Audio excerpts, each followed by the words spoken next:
This deck list is an updated iteration of a viewer-submitted deck list. Like a lot of the things that we do here, it was kind of sweet. And we had some people pay to run it back with some of the changes that I had suggested. So the big change that I have done from the previous deck list is we're kind of leaning into being a little bit more aggressive here. I've got more Tassigurs. I maxed out on Snapcaster Mages. We're playing more Thought Scours to kind of enable like a turbo thing plan with a little bit more consistency. We've got a bunch of discard spells to protect our threats. And then I've got a couple of Nimble Obstructionist and Liliana here. As far as the mana base goes, because I've cut lands, because I've cut our added cantrips, I've trimmed some lands. So we're only playing 20 lands today. I've also trimmed the creature lands. So this deck really wants its lands to mostly be coming into play untapped, I think. I don't explain myself. I give enough bits. Deal, Lukatog. Deal.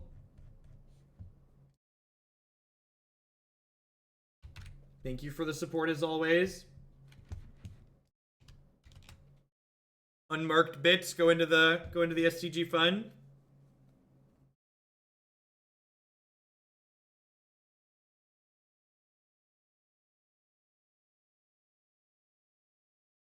Yeah, this deck is sweet. We went 3-2 with it last time, but I messed up the 5th match that we played, so I think we very easily could have been 4-1. So I ended up playing Ghost Quarter over Field because in a more aggressive deck that has a lot of cheap cards like this, generally speaking, you're not going to have... You don't need as much mana yourself to operate, and the total amount of mana you have available turn to turn tends to be less. So, like, this deck can operate on smaller margins, so it doesn't really need to replace its mana like you do with Field. Alrighty.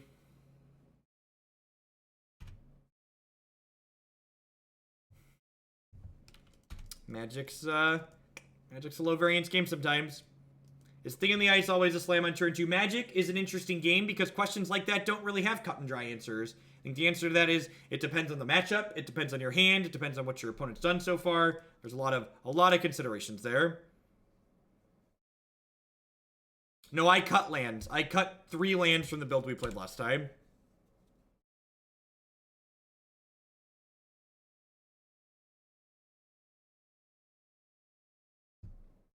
Alrighty. Let's get some other cards in our deck here that'll have a little bit more impact in this matchup than Cast Downs and Fatal Pushes.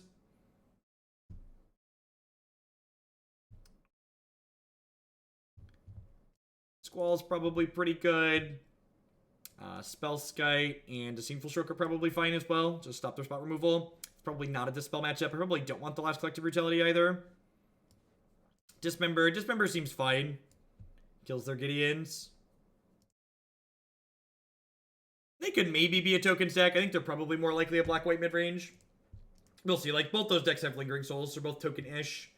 And, like, we have Thing in the Ice as, like, a pseudo-sweeper at all times.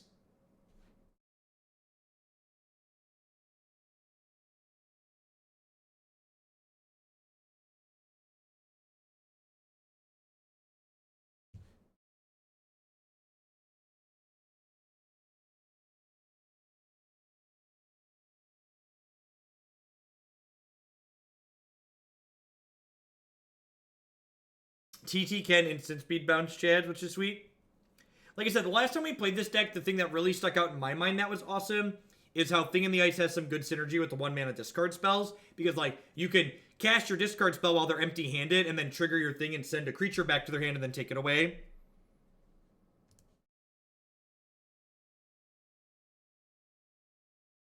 Yeah, I'm going to keep this. From Flood to Famine. Pretty sure it's right to lead on a discard spell here.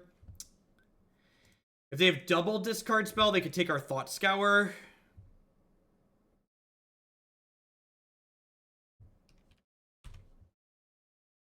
Yeah, Languish is there because it doesn't kill our Tassigurs. So it's a sweeper that explicitly doesn't kill our creatures.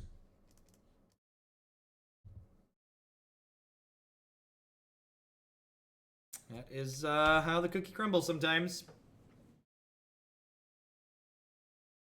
Makes me feel ways. Make him feel stiff.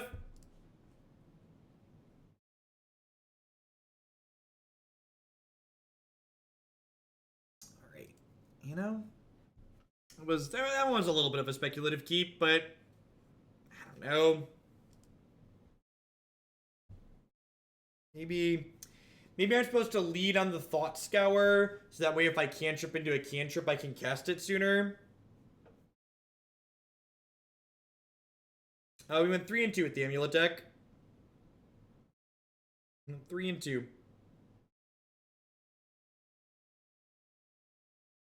Yeah, we drew no relevant spells, and then I kept 1 land cantrip and Brickton died. So, that's how she goes sometimes. Just gotta, in the words of the greatest poet of our generation, shake, shake, shake it off, and move along. Morning, Nivik.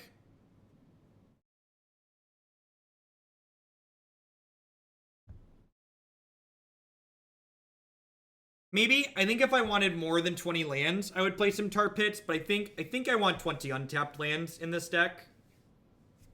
This deck's got a pretty low curve, and it's got a lot of 1-mana spells, especially with cantrips. Cantrips are kind of like tapped lands in Modern, because they're cards that you're using to gain you an advantage, but they cost you some resource efficiency, right?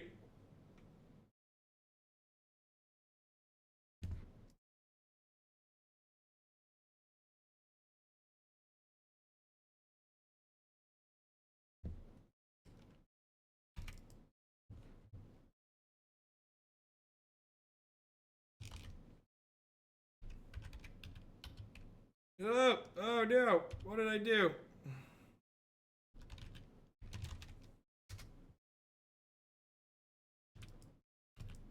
Greater Germ, I just saw your Discord message. Sorry about that. That was not me that fragged you. That was one of the mods. I think I want to lead on Collective Brutality here. Spot check for removal spell before I drop TT into play.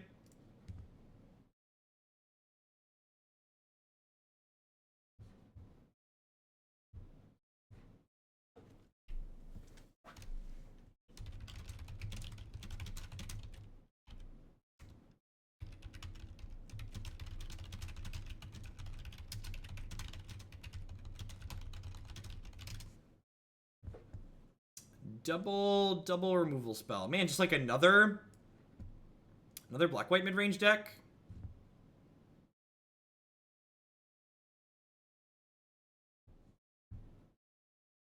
I guess I'm taking Fatal Push because I mind less if they ramp me.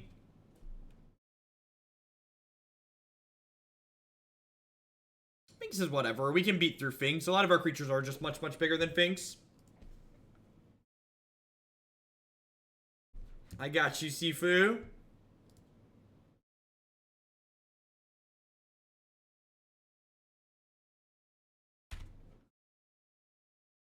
It depends on the matchup, Nivik, but yeah, generally speaking, you mulligan pretty aggressively to have one or the other of those. In slower matchups, it's generally fine to keep hands with like lands and cantrips, but a lot of the matches in Modern, you want at least one of the two to start because you're racing. And I sequenced the op before the thing here because the thing is likely getting pathed anyway, so I don't really care about minimizing the number of counters on it.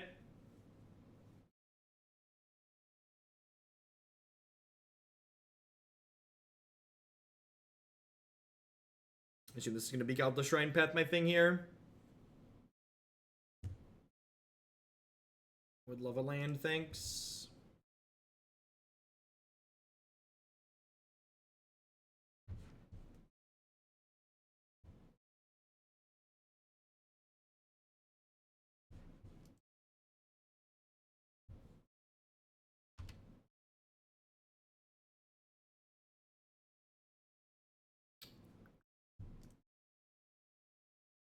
Take a peekaboo at what they've got here.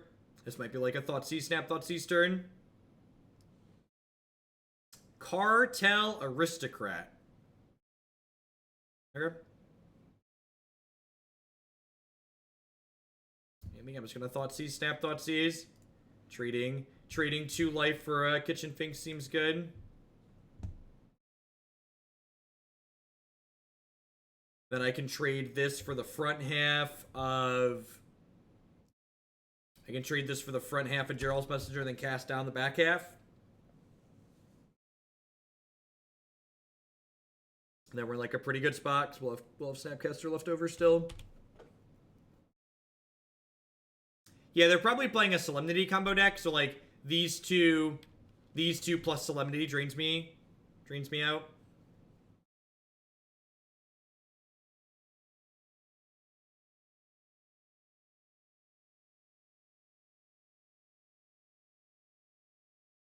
I'm just gonna kill their board.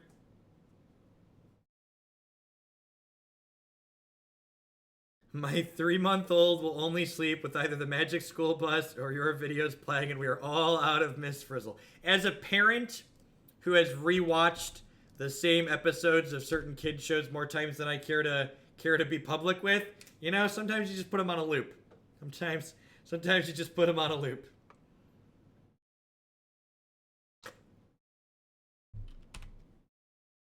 Ugh. Feels a little bad. Tasigur's potentially generate us a lot of card advantage.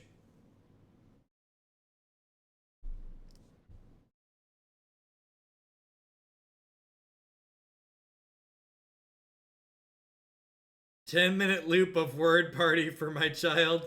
Word party. We've only just begun. We all know what we're gonna have, and that word is fun." I might be familiar with the word party. I might be familiar with the word party, chat.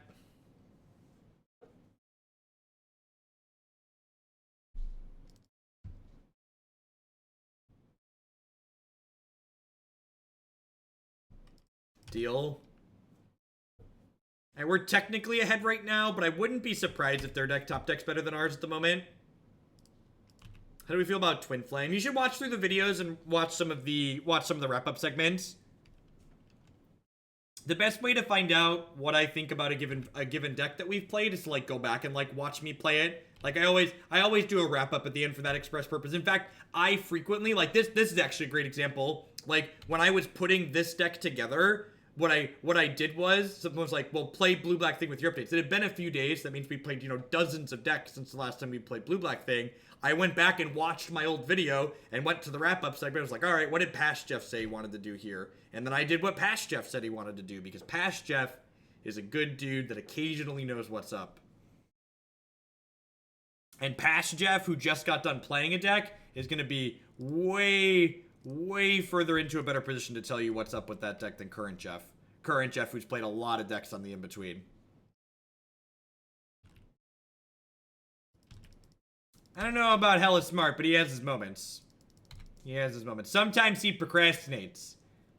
Past Jeff also doesn't comment his own code, so you know he's an you know Past Jeff's not a good dude. He doesn't leave comments in his code. Do I want to Thoughtseize to remove a counter from this thing? Probably not yet. What an animal. Past Jeff thought his code was self-documenting. He was wrong.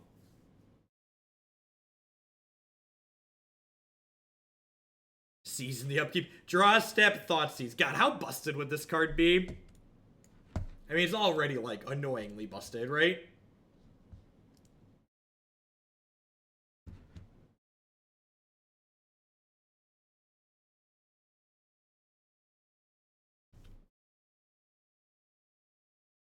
Quicken Thoughtseize. The technology. We have the technology.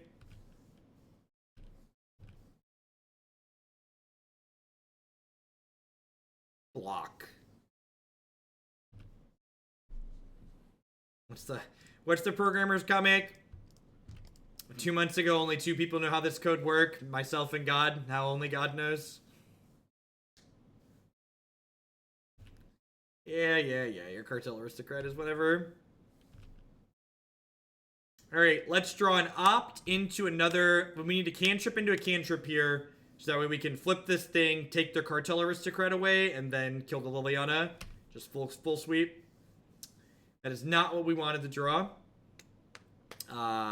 It's a good thing Current Jeff's code self-comments, even if Past Jeff's didn't. Yeah, God bless. God bless. Current Jeff is much better. Current Jeff's code is self-documenting for sure.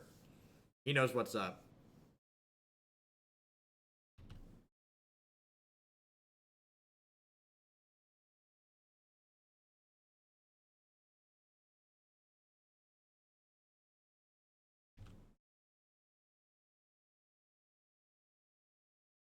They're drawing as poorly as we are, thankfully, but unfortunately they're just like in a better position on board, so...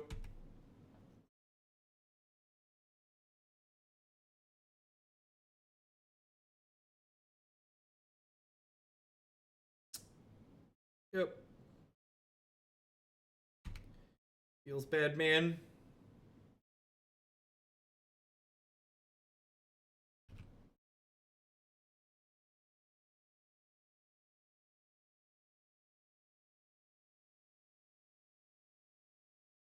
Yeah.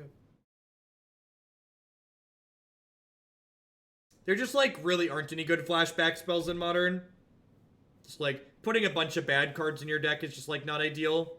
I think I'd rather just, like, play more playable cantrips, or close to playable cantrips, rather than, like, shove awkward cards like Think Twice into my deck.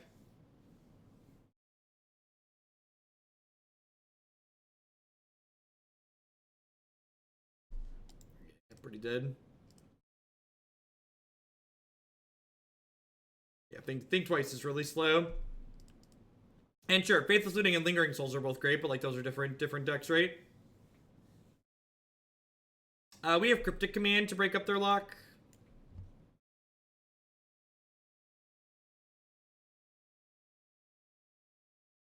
We are going to get some Jumpstart cards. That would be sweet. Collective Brutality seems kind of medium here. Fatal Push seems fine. Spellskite seems decent for protecting our threats. Like a pretty easy trade. Maybe Languish is okay here.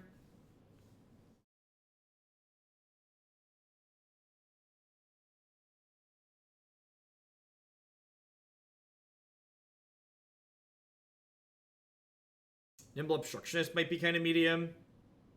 I guess they probably don't have Lingering Souls, so flying over the top is probably okay. And sure, my Thoughtseize. Honestly, maybe all the Thoughtseizes are bad. I just want these as spot removal. Okay, let's do that.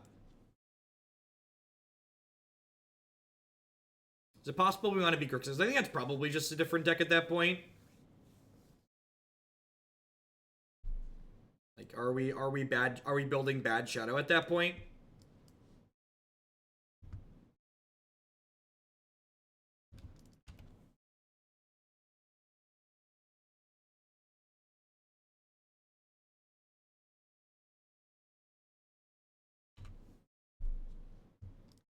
I don't have any discard spells on site, so I'm just gonna go ahead and jam this into play, especially with the Liliana in hand.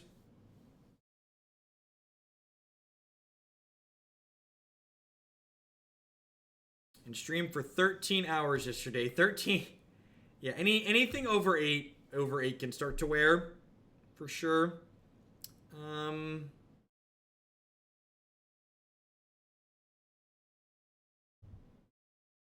just gonna get Liliana ticking up here.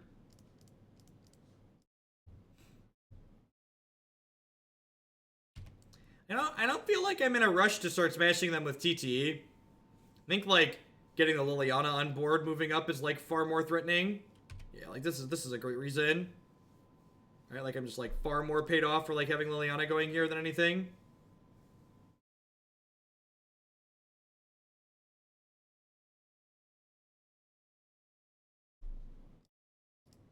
Grab my TT back. It's cast down, pretty standard removal now.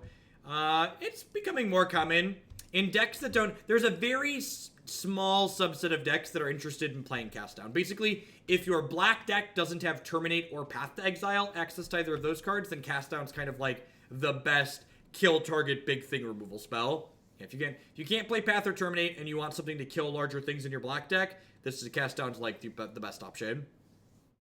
I think I'm gonna bin this Collective Brutality.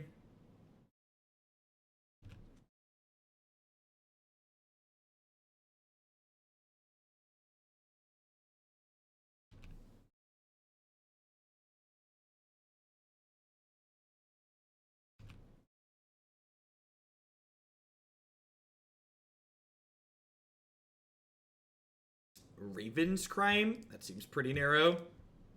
This is working out well for us.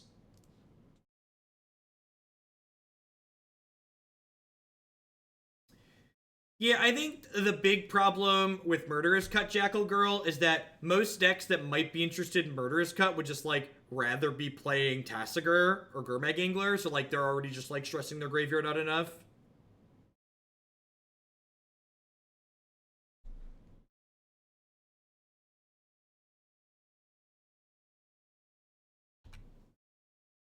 Yeah, basically just mill, yep. Like Ellis Knight, you have a sideboard guide. There's a sideboard guide linked on my website. So if I have a boarding guide available for a deck list that is a page on my website, it'll be linked on that page. Website's a great resource.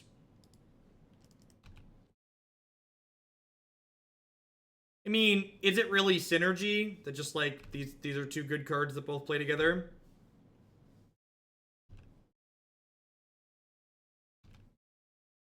So, Murderous Cut is not a replacement for Fatal Push. Fatal Push is a card that on the first turn of the game kills things like Goblin Guide and stuff like that. While Murderous Cut can be a good kind of tempo card in the late game, it's not early, which is why Fatal Push shines.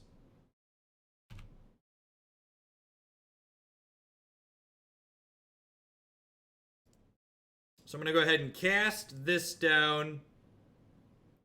It's important to do this first because I want to have that one die.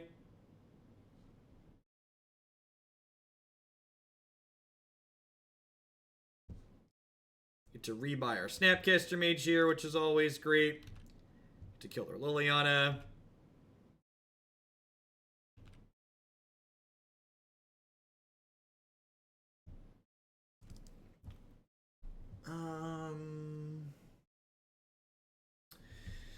What type of card do I want to leave in my discard pile here? Remember, when you're playing your Tasigur, you want to use its Delve to kind of control what you have access to.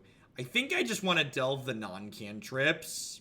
Just get rid of the removal spells. I feel like I'm in a position where I don't really want a removal spell. Take my ad biddies. They're getting you to SCG Con. Thank you very much. I appreciate that. I don't have a link offhand, Chef Seth. jeffhoagland.com/decklist. Proven section. Elves. Sure. Or just like firmly winning this race, right? Why not Delve the lands? Because Tasigur can't give me lands back. When you activate Tasigur, they can only give you non-lands back. So by choosing to exile a specific type of spell, I'm guaranteeing that I'm working towards guaranteeing that they give me a different type of spell back. So like, I'm basically narrowing my opponent's options by doing what I did.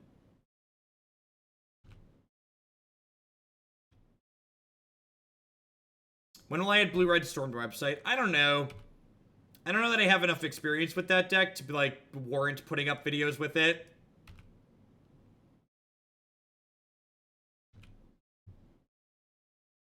I guess I've played it 2 or 3 times. We've 4-1 most times we've played it, but I don't know if that means it's good enough to put up there.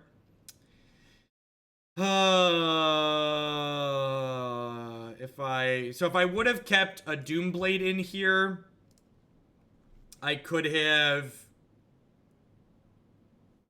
Oh, this is lethal, right? I can kill my snap. Yeah, you're right. You're right. Yep. You're good. You're good. I got it. I got there almost the same time you did, so we'll snap. Target a cantrip. Not that it matters. Liliana will kill snap, which gives us revolt for fatal push. And then this is going to come back tapped.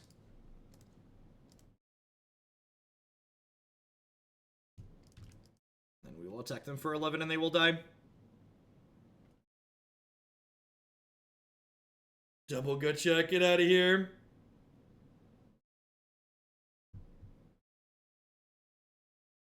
We did miss drawing a card there, technically. You're not wrong. I think I'm happy with how I boarded. Let's just run it back.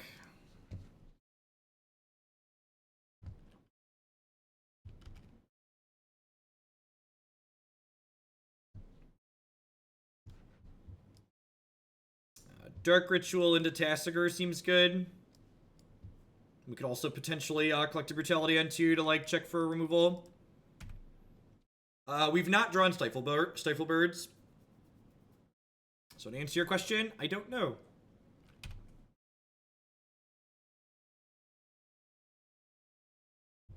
Assume we're losing one of these three. Probably one of these two.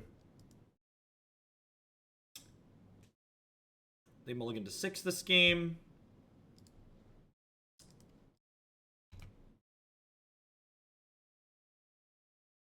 I don't know. Like, I can't... Oh. Alright, so... I'm definitely doing this.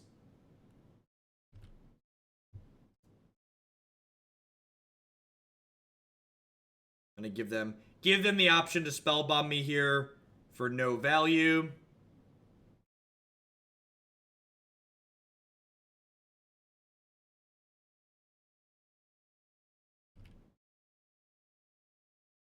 Like, they've stumbled. This will make them stumble more.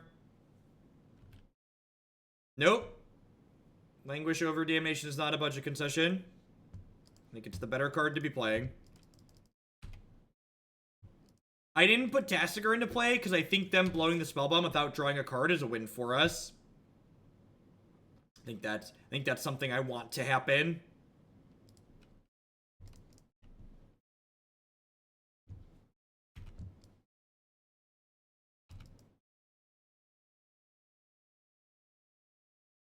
The only concessions we make for budget around these parts is time budget. And, like, I have more to be doing other than Tasigur, right? Is another good way to look at it.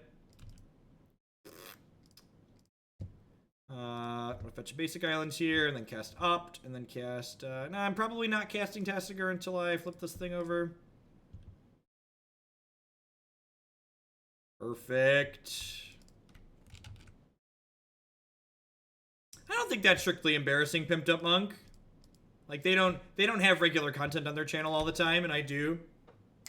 You see you're playing Tasigur over Gurmag Angler. So there's two reasons to play Tasigur over Gurmag Angler. The first is that it's easier to delve out Tasigur, that one extra card really matters. The second is that because we're playing Thing in the Ice and a lot of these other point removal and controlling elements, this isn't an all-in aggro deck. While we do have some aggressive draws with these large threats, activating Tasigur is something we're going to do a non-zero amount of the time. So being able to generate value off of our threat is also a consideration that we're interested in.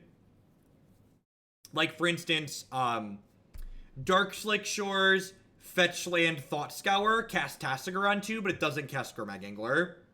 Because that puts 4 cards total in my graveyard.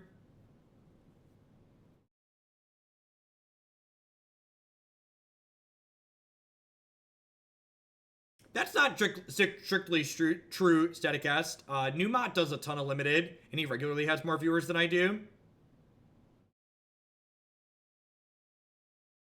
I think this card's really good. She does an excellent, keeps the small creature decks down, does like a pseudo Kolaghan's command impression. I don't think Cryptic's ambitious at all. We've got 16 blue sources, and we have a bunch of cantrips to find those blue sources. And Cryptic, like, people pigeonhole Cryptic into being like this awesome controlling card only. Cryptic is good because it's a tempo card too when you need it to be.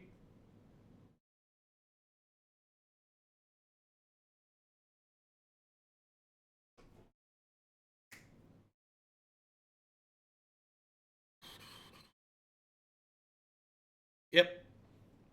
And especially in this deck, like, this is a deck where a lot of the time your make or break point of a game is probably going to be like, can you survive to flip your thing to regain control of the board? And, like, Cryptic Command is a card that not only takes a counter off our Thing in the Ice, but also, like, fogs for a turn while we work to pull counters off of it.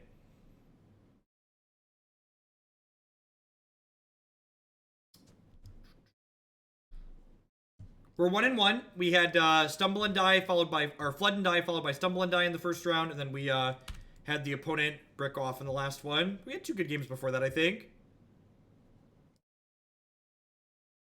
That is the wrong color mana.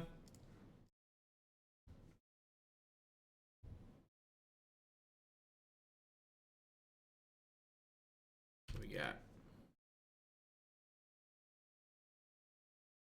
I do not have a brand recommendation for standing desks. I would recommend doing your own research. There's a lot of good reviews out there. I don't have a Doomblade for this, so I guess that's what I'm taking.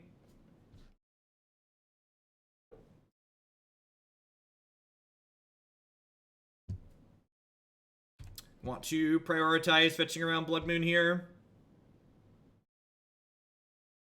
Have I experienced any problems with my desk? The reviews are accurate on this brand of desk. It rocks a bit when you get up to the 45-inch range, and the control mechanism for raising and lowering it occasionally, like, randomly stops in the middle.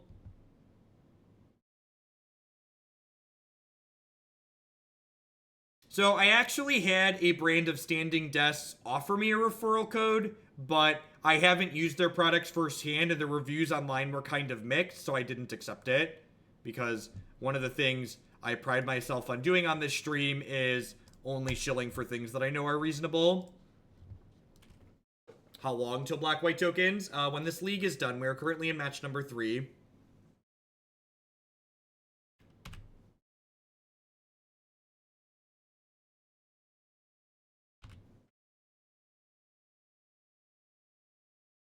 Honestly, at the end of the day, most desks are probably desks.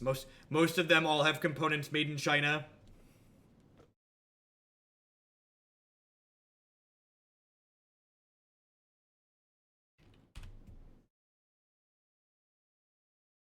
Yeah, there's a lot of companies that do converters as well. You can just, like, set it on top of a traditional desk and it goes up and down. That's unfortunate for us. I'm going to start with an opt here. No, I'm going to start by fetching for a swamp. Is that right? Yeah, I'm going to start by fetching for a swamp.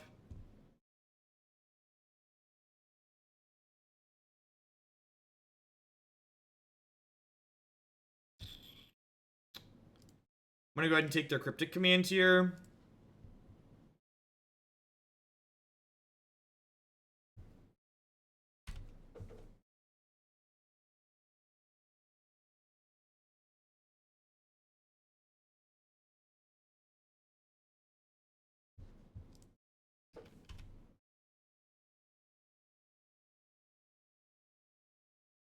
So, kind of getting set back because of the way I chose to sequence this game. Because I prioritized fetching the way I did, but I think prioritizing fetching the way I did was correct.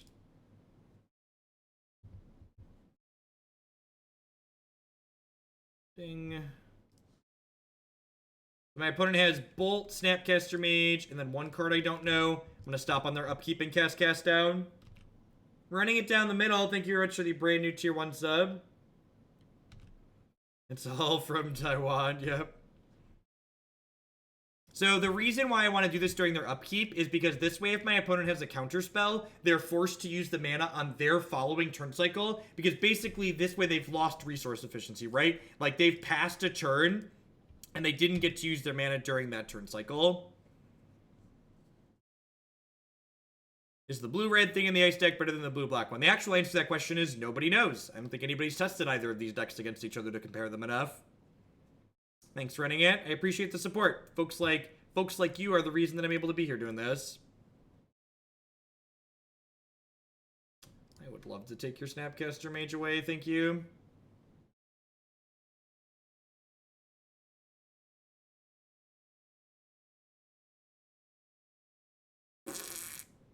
That sucks. Yes, we'll take Tiago. Fatal Push or discard spell, please.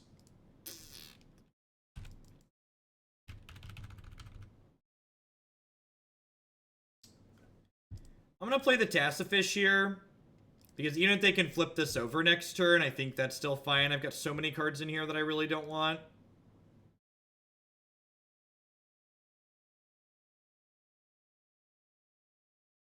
Again, just prioritizing exiling cards that I really don't want to get back with Tasigur.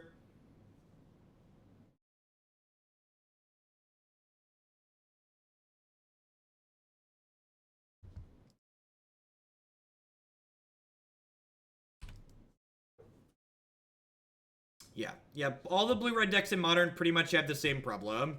Anything that doesn't die to Lightning Bolt makes you very, very sad. I'm just going to play this land and attack for 4 and then pass here.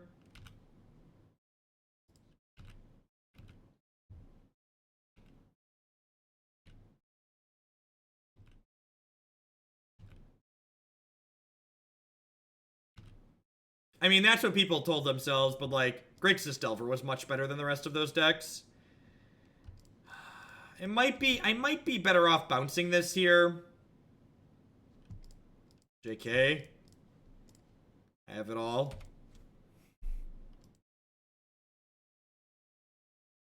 What's it like? It's wonderful. It's wonderful is what it's like, chat. Don't ask the stupid questions. You'll get the stupid answer. Is it great? Of course it's great. Alright, so let's cast Tasigur here. We're gonna get rid of this, and this, and this. I've got two more delves here. So which of these do I not want? I think I'm okay. Is Cryptic Command too expensive here? I probably don't want like Cryptic or Bird Boy.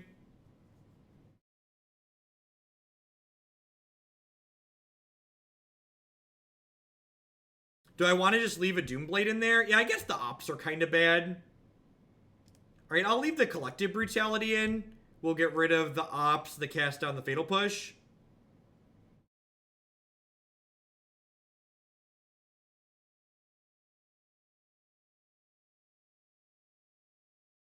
And then I think I'd rather activate Tassifish here than cast anything. They hit Thought Scour, so that's what we'll get back here. We keep land because they can't give you land back with Tasigur. So I am sculpting some control over what my opponent has to give me back with Tasigur, but by exiling some of the cards I'd prefer not to get back. So Tasigur explicitly states your opponent cannot give you land cards. Abs and TT Garwood, thank you very much for checking out, honey. I appreciate the support. Are we going to scour them? No, I don't think so. Scouring them has drawback because it makes their Snapcaster Mages better potentially.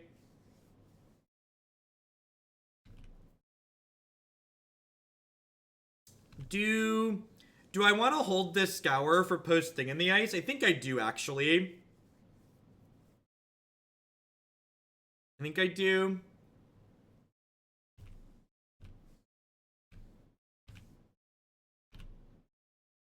Attack for 4 here. It's weird. Tasigur has a text box. I don't understand. Don't understand. Why does he have a text box?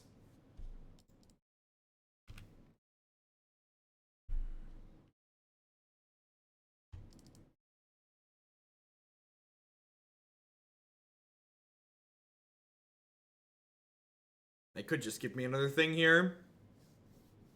Someone asked earlier why we were playing Tasigur instead of Fish, and this has been a good example why. I mentioned we grind sometimes. This has been a great game for that. We could potentially be in trouble still if they hit a Blood Moon.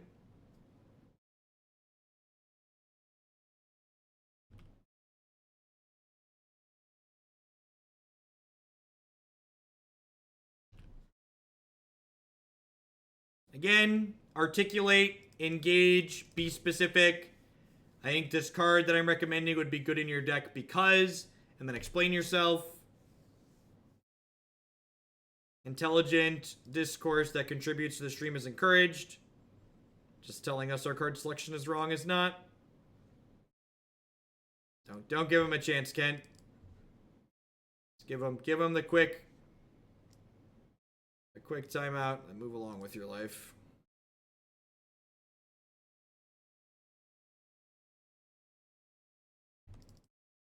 Activate Tasigur for the 3rd time this game.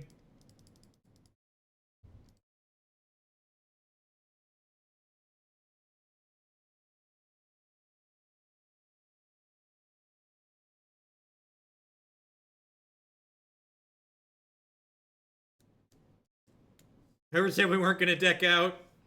You weren't counting on how many times we're going to activate Banana King this game, were you? I think of Tasigur and Blue-Black Fairies. I think it's okay from the perspective of, like, play your Tarmogoyf to block their Tarmogoyf. But from, like, a generic aspect, I think one of the upsides to the Fey deck is that, like, you get to fly over stalled boards a lot of the time. And Tasigur, like, lacks that evasive element.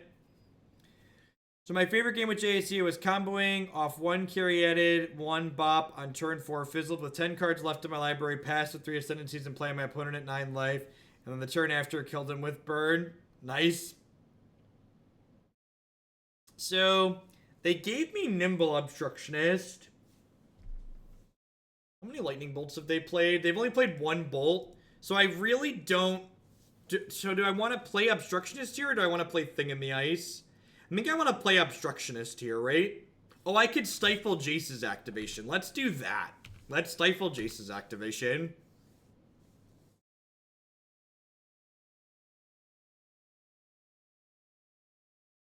Rabid Wallaby, thank you very much for the brand new Twitch Prime support. Thanks for sending your Bezo bucks this way this month. I appreciate the support. There aren't tar pits because while this deck can be controlling sometimes, it's kind of low to the ground. And I wanted to try a build that had all untapped lands in it. Or mostly untapped lands.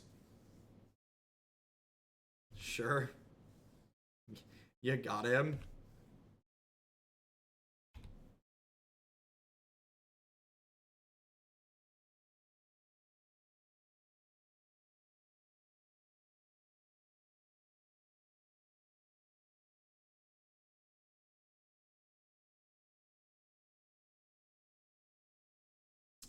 So these are my Snap Cryptic lands. There are many like them, but these ones are mine. So that means I'm going to go ahead and play Thing in the Ice plus Tasigur for 1 mana. Yeah, the addition or subtraction of loyalty counters occur when you activate the effect. So they are not a part of... They are not a part of the ability resolving. They're a part of putting the ability on the stack. I'm just going to leave Cryptic Commands in my bin, I think.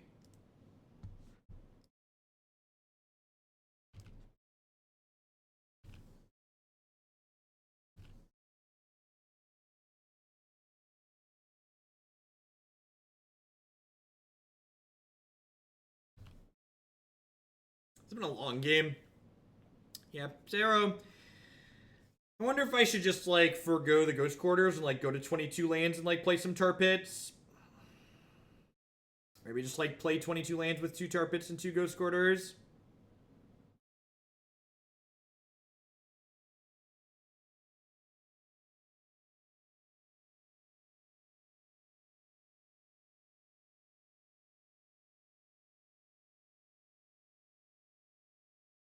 Yeah, I think the individual power of Thing in the Ice is worth playing. That's why it's in the deck. If I didn't think it was worth playing together, I wouldn't play them together.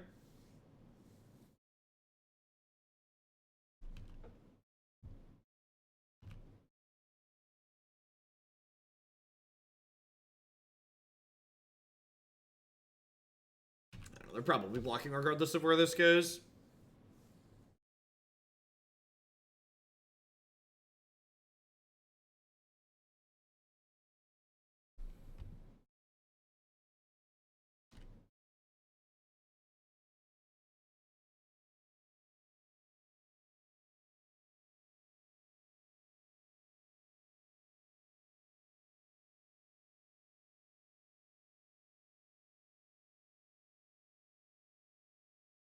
We need mana. I disagree with that. I get that you're watching, like, this specific game where I've, like, activated Tasigur 1,200 times. But, like, look at the average casting cost of cards of cards in our deck, right? Like, there are a lot of, like, really, really cheap, efficient cards in our deck.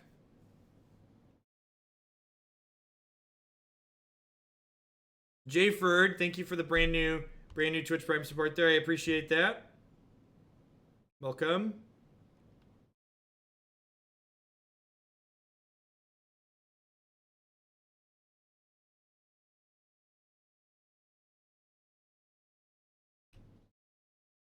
Yeah, I get to counter this, tap their team now, right?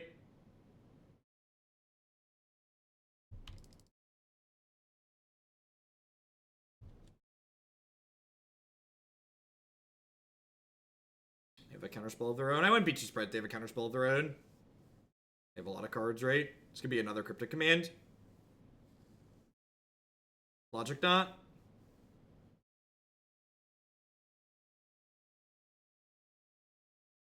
Yeah, they almost certainly should have gone to blocks first.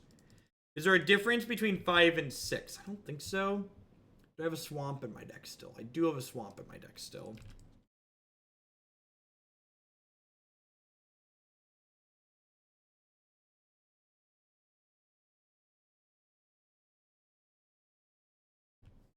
Alright, by Tassafish.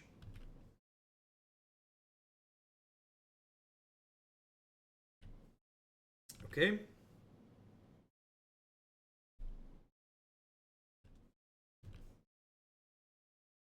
Zero cards.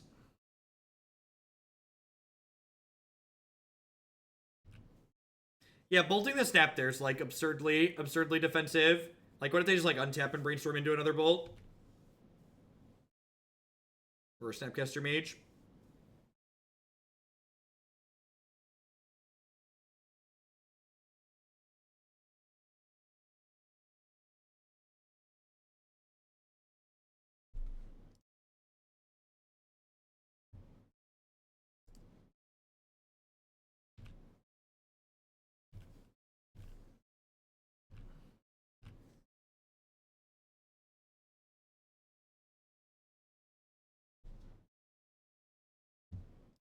Let's play the do I have enough threats left in my deck to win the game?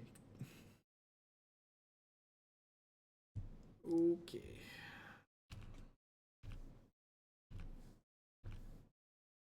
Now this is pottery. This is something. This has been a heck of a game. I think we might deck. I think we might deck here.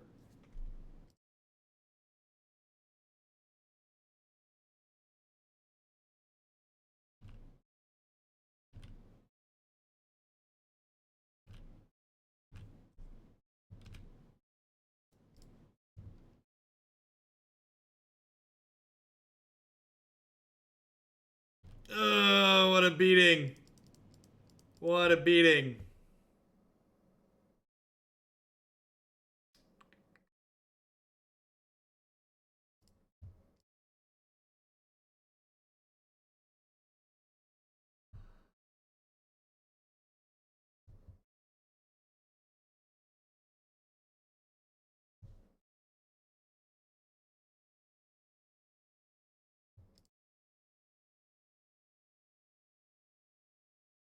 Oh, I could escalate it. Yeah, that's a good call. Definitely should have done that to start. Probably should have played this other thing as well. Doesn't matter. Oh, yeah, sure. All in. So this should be it too, but I'm sloppy.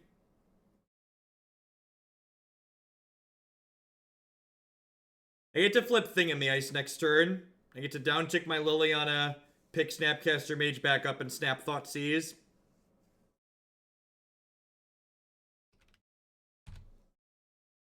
That Bloodburied should have shuffled some bolts to Door Library. How do you feel about TT and Delve Creature in the same deck? I think they're both individually powerful things, and it's fine to put individually powerful things in your deck together, even if they have a little bit of anti-synergy.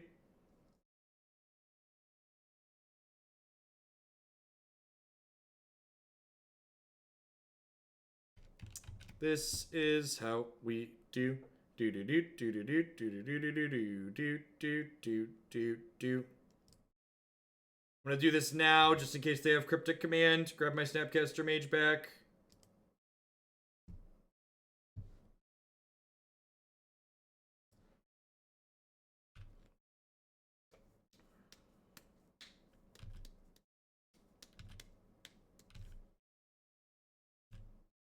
Are you dead?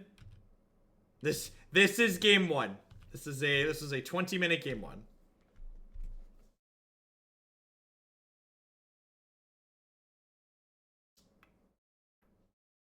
That was a game of Magic the Gathering, ladies and gentlemen. That was a game of Magic the Gathering. Alright, so I probably want Fatal Push in this matchup. I probably don't want Cast Down or Dismember.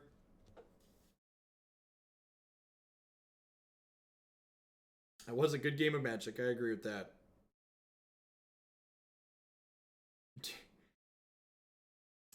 Yeah, Dispel's probably fine. Is it nuts to trim Thought Scours? Is it nuts to trim Thought Scours?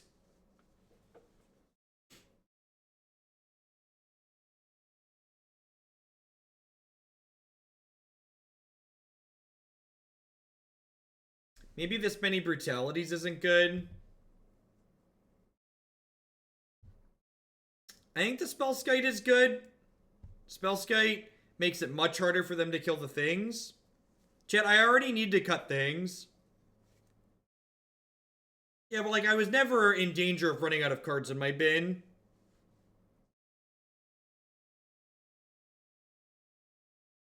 Maybe it's just all the brutality since I'm bringing in counter magic.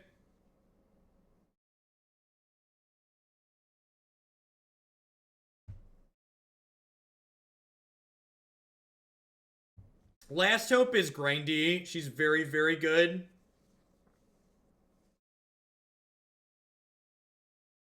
Cryptic does seem like a fine cut. It's expensive. They're probably bringing in cheaper counter magic.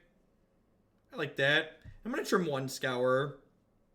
Let's do that. I think the trim Cryptic Command suggestion is good.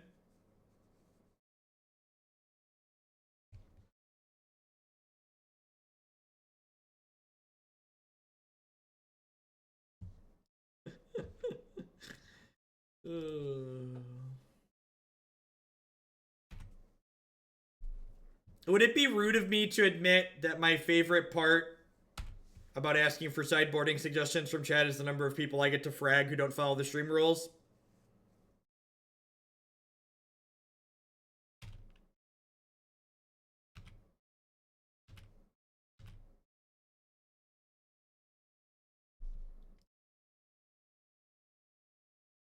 So do I want to stick Spellskite here? I'm just gonna Brutality.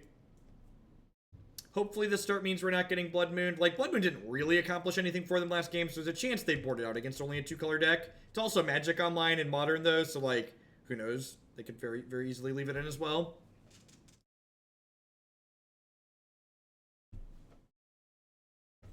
Huh. Huh. I'm taking this opt that they didn't cast in response here. Because that way they can't opt to now find a blue source and then snap opt the following turn.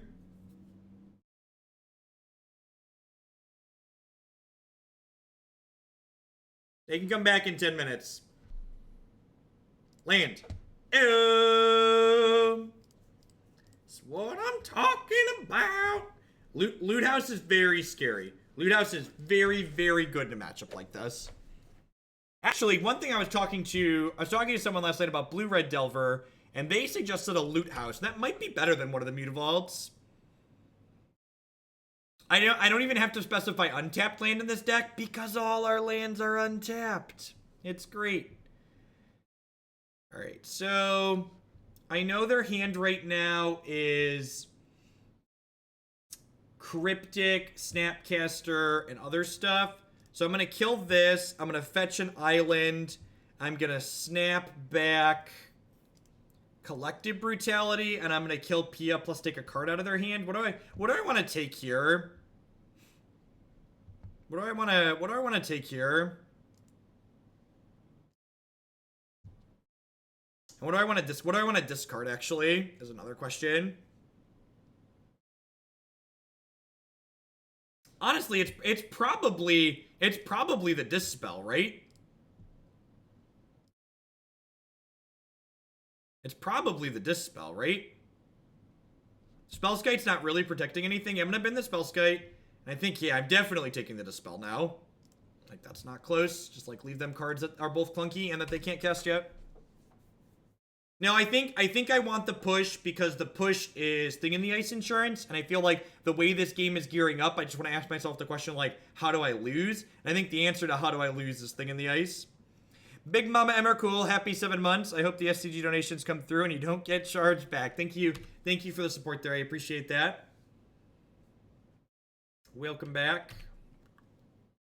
This is like literally just 3 mana Serum Visions because they're gonna lose the Snapcaster Mage. I almost certainly want to Ghost Quarter them off this Lighthouse here, right?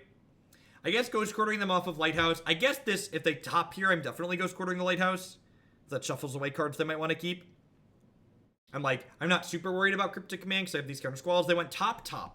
So let's Ghost Quarter. Flame Slash, that's rude.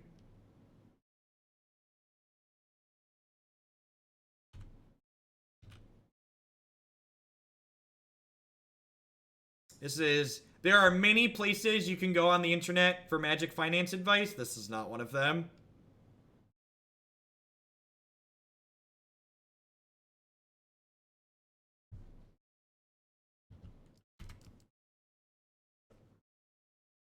Yeah, I think the Lighthouses are better than Cryptic, the way our hand currently is set up. I agree with that assessment.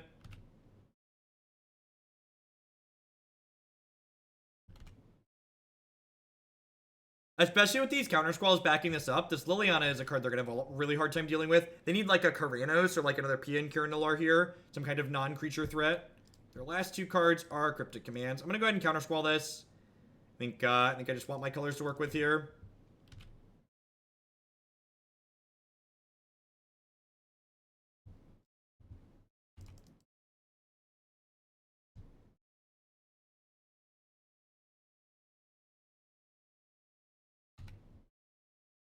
It's really good, Seven.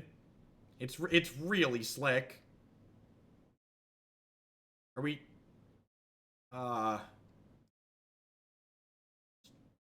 Sure?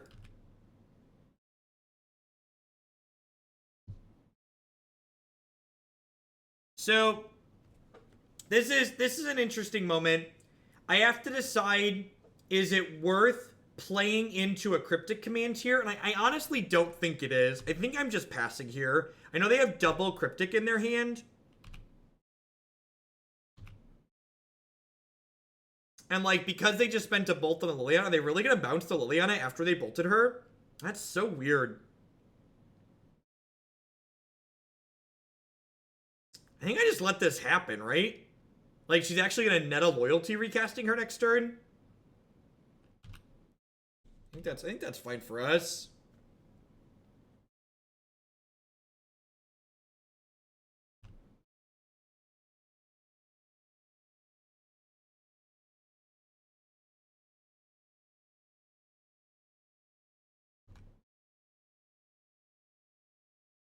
It's a good draw.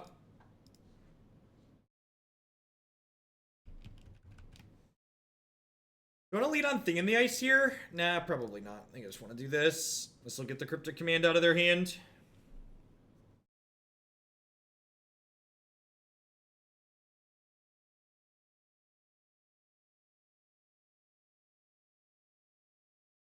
Stream Decker is a widget that's on the side of the window when you're watching on the desktop that has the stream information inside of it. All right, so I'm going to take Cryptic Commands here, leaving them with Logic Knot, and I'm going to go ahead and play Thing in the Ice.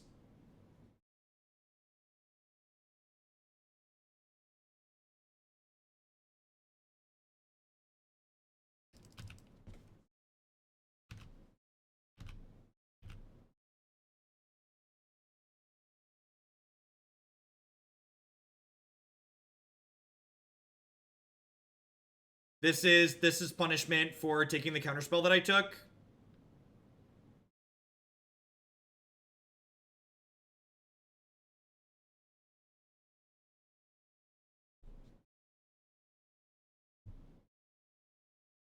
I'm gonna do this just to use my mana and get a counter off the Thing in the Ice. Yeah.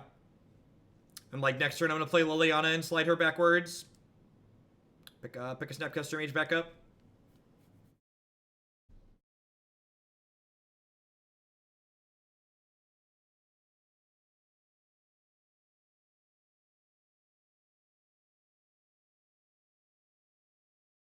Our lack of lightning bolts makes us much worse against Jace for sure.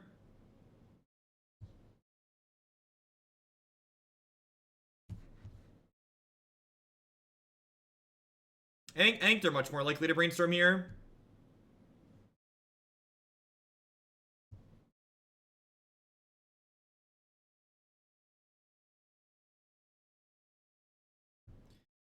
Do I want Snapcaster or do I want Spellskite? I think I actually want Spellskite.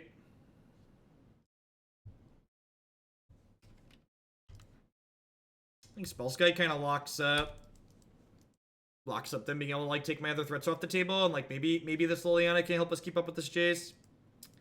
I don't know, could go kind of go either way there. The biggest downside to Spellskite is I can't F6 now. I'm also down like 15 seconds on clock here, so I'm probably gonna stop talking a little bit less as we play through this game, so I don't risk timing out. This has been just a long set of games.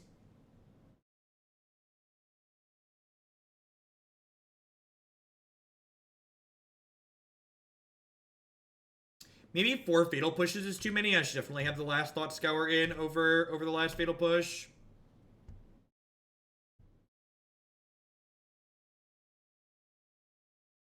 I'm going to hold on to the Thoughtseize for a hot second here because there's no reason to fire this off aggressively when they only have 2 cards in their hand. I'd much rather wait until I have something that I want to try and make resolve. So like when I draw a card that like I would like to try and force it through, I can play the Thoughtseize at that point.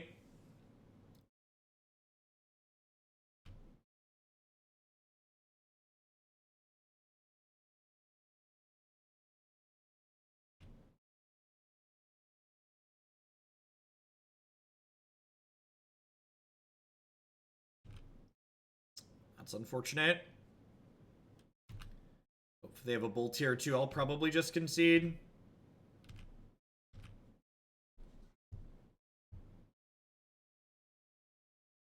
gonna start with this. Check what you got up here. Since I have a thing in the ice I'd like to resolve.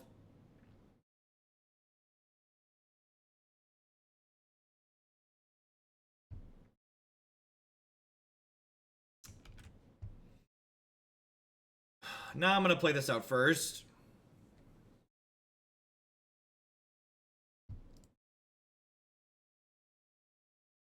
Which might be a little bit loose, but I think I want to prioritize getting counters off of this now. They have like double Bolt here to punish me.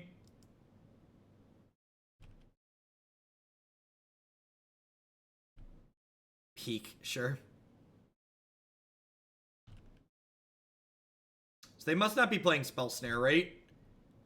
If they were playing Spell Snare, they would have peeked in response to the thing to try and find it. All right. It's Jace versus the world.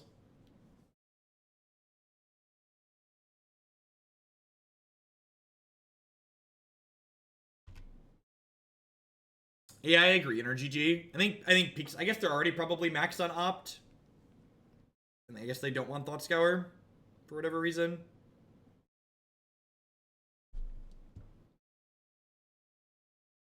So I'm going to pick up Snapcaster Mage. I'm going to snap Inquisition. And then I'm going to Fatal Push my Snapcaster Mage to pick up, to flip my thing in the ice. And then kill the Jace the Mind Sculptor. You know, assuming this resolves. They could very well just, like, get Cryptic Commanded and die. Yeah, it looks like we're getting Cryptic Commanded and gonna die. Don't be a Gear Hulk. Don't be a Gear Hulk. Don't be a Gear... Just Logic Knot. This is just a giant Logic Knot deal. Giant Logic Knot resolves. It is much better for us than Cryptic Command or other possible outcomes there. Yeah, this Fatal Push definitely shouldn't... Also, the way this game is going, I wonder if they have Thing in the Ice in their deck still. It's also possible it's just because like they don't have Thing in the Ice in their deck now that they could bring it back in for the last game. Yes, it would have returned the Snap to our hand. It would have been very, very good. Thin this last land out of my deck.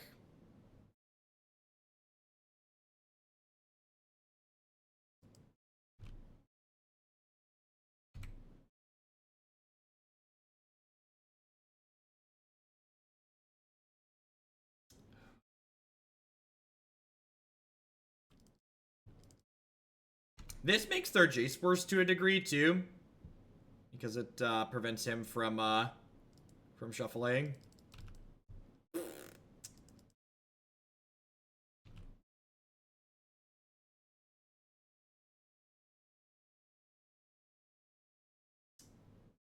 a good pickup. That kills Liliana. Brutality. Yep.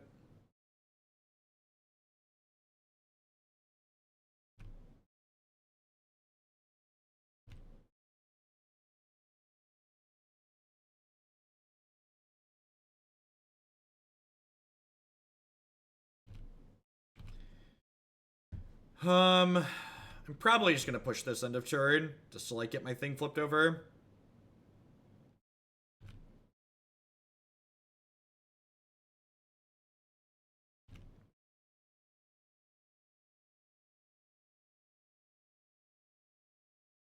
At this point, I wouldn't be surprised if this game's pretty over for us, but I'm going to continue playing this game of Magic because I'm currently up a minute on clock on my opponent. I think this could come down to that at this point.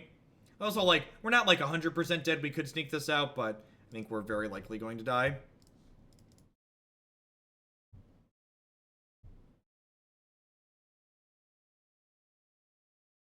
They are going to get to block my thing in the ice with the Vendilla. Wait, what?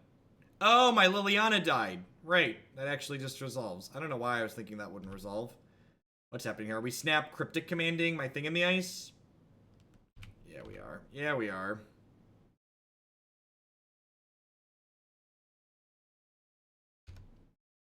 He's gone, Jim.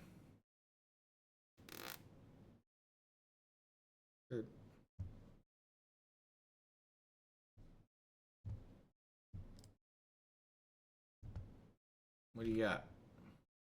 Deal.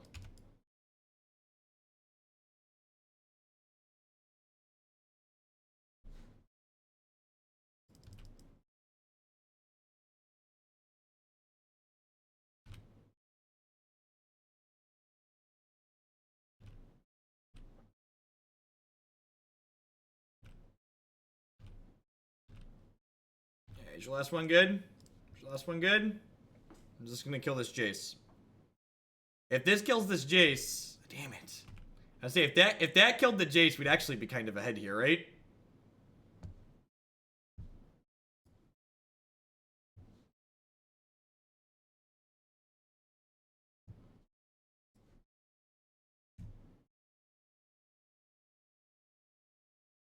No, SCG Con is in Roanoke, Virginia. So that's Star City's home base. This isn't like a great Thoughtseize, but it does take a counter off my thing in the ice, so you know, whatevs. Alright, take your game actions, opponent. It's been a while since we've timed someone out on the stream.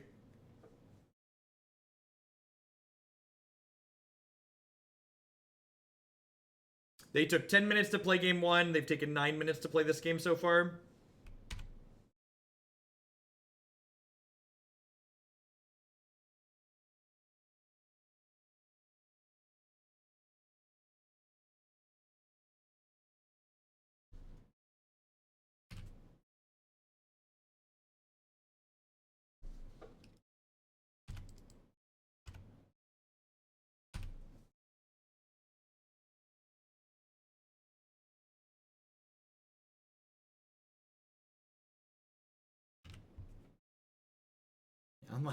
Unlike many people who stream Magic, I play very quickly.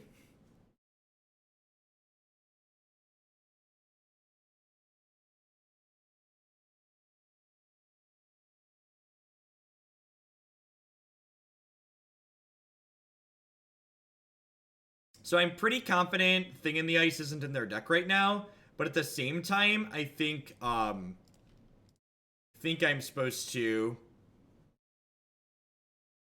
I think I'm supposed to leave some Fatal Push thing, because that could change for this last game, especially considering how low their clock is.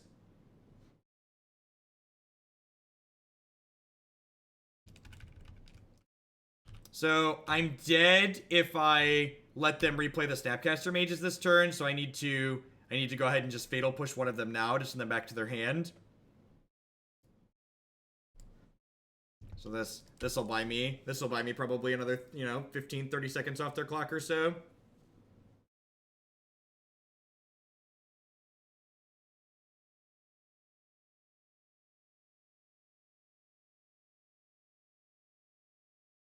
The snapture is happening. Suddenly, Thanos.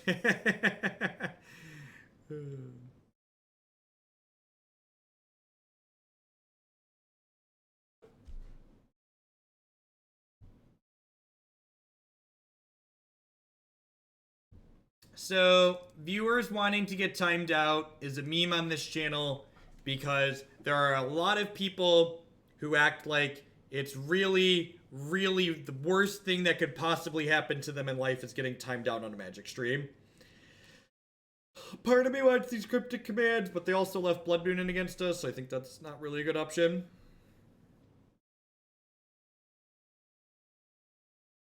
I'm sure they're gonna kill us with like 15 seconds on their clock this game, but like that's how the cookie crumbles.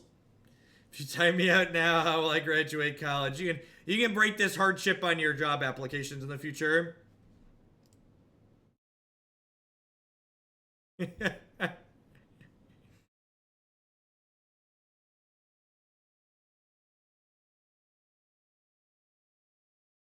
No, I don't think so, Deaf Fangirl. Took me like a month to get back on my feet. Oh, God bless. God bless. Alright, I'm up 2.5 minutes, but that doesn't mean we want to waste them. Seems great. I think the way this hand is set up, I'm going to discard spell post thing in the ice. Just because I want to take the counter off it. Don't you dare time me out, Hoglid. You took my money. I own you now. It's going on Polar Scribe.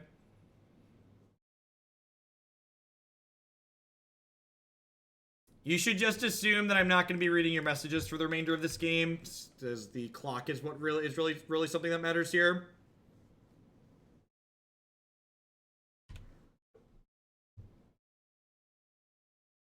Missing our land drop the way the good Lord intended Magic to be played.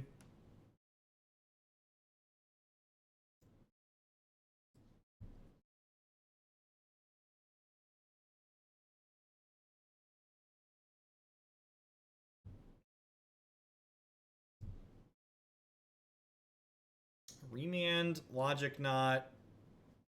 I don't really care about any of these, right? I would like to take the Jace. That's not an option.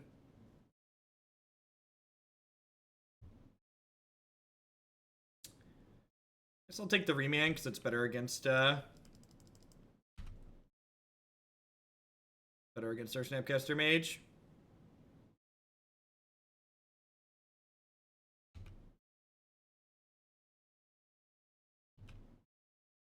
That's how the cookie crumbles sometimes. If they electrolyze at end step here, I'm going to Dispel them because I would like to try and make them miss their 4th land drop for this Chase the Mind Sculptor. I also just like don't want to have to discard the hand size here necessarily.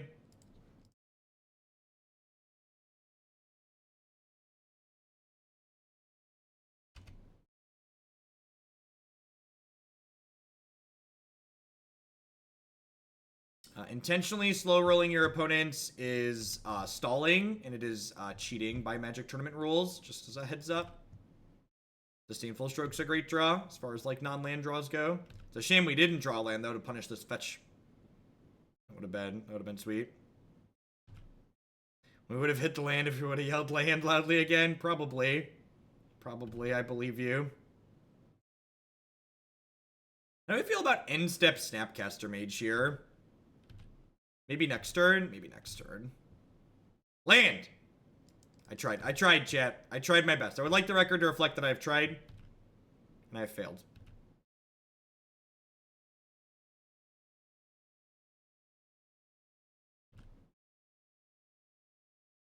Gotta yell harder.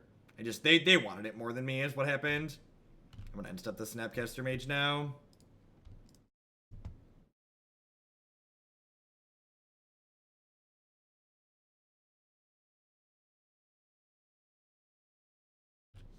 Deal. That feels like a win for me. Ding.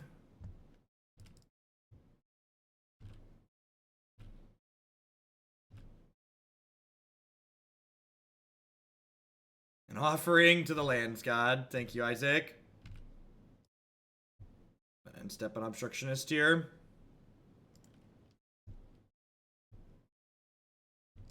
Yep, definitely just on the 3-1 plan.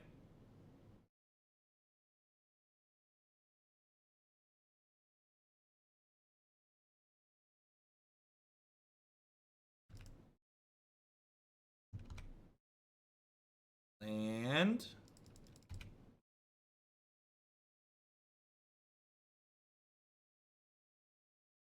Magic is a low variance game. Do-da, do-da.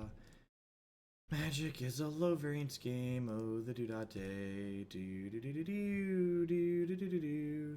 Do-do-do-do-do-do. I guess with these fatal pushes, we have like a lot of ways to like kill their stuff and things like that. Well, that one's kind of uniquely annoying.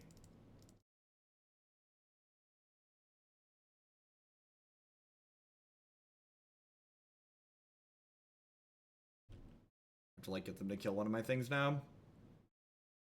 I know about this stroke too, which makes playing into it much harder. Yeah, click lines up pretty well against our removal suite. I got a couple Collective Brutalities in the deck.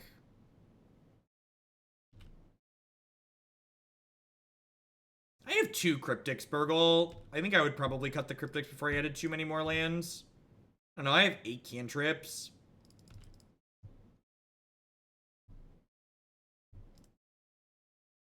I don't know what the math is on that, but I feel like it's got to be pretty reasonable for us. Fetch land was an absurd draw, by the way. BT dubs. Sarcasto, thank you for the brand new Twitch Prime support. I appreciate that. Welcome, welcome. Let's crack this now. It'll push this Vendiclick.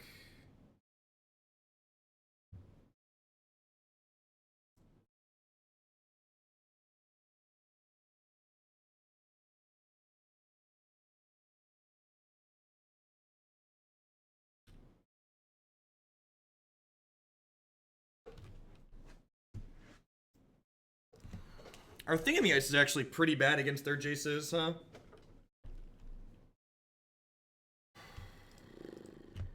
This is gonna get Crypticed or something, but... You know...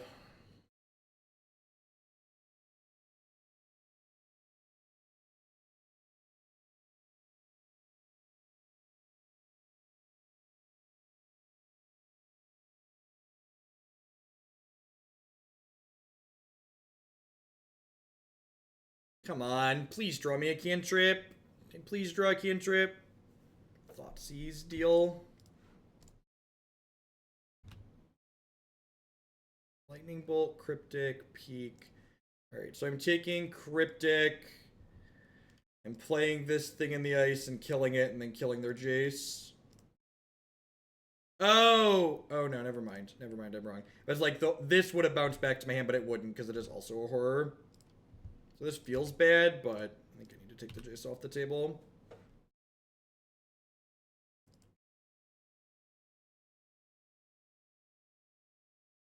I think our chances of flipping the second thing are pretty low. The difference between stalling and slow play is the same thing as difference between a play mistake and cheating. It is the intention behind your game action. The intention behind your game action is relevant and matters. And that is something that can only be figured out through talking to the players and taking circumstances into consideration. There isn't really like a super objective measurement for it.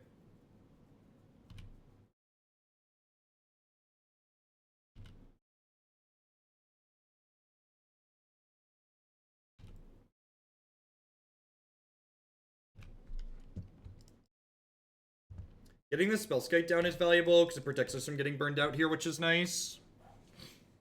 We might just win this game fair and square without timing them out.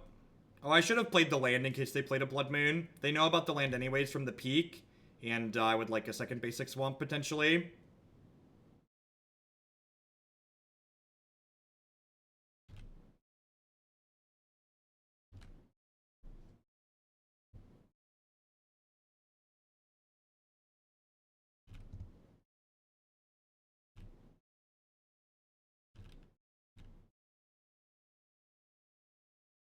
No, Spellskite's a horror.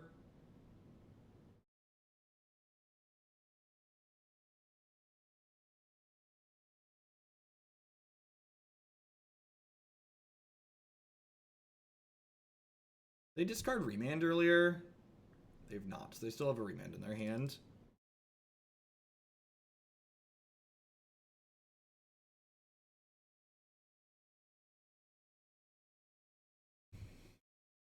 Do I want to snap peek in or snap opt in response here? I think I do, because I could hit a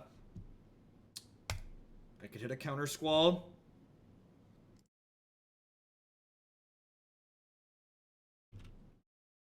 If I Countersquall, this remand is good for us.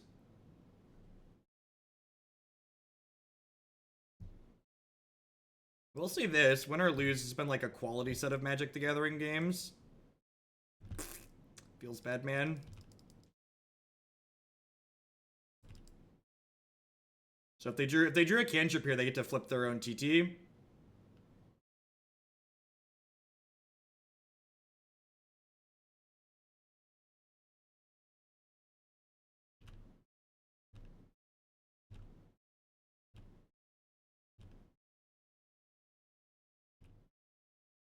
All right, go ahead.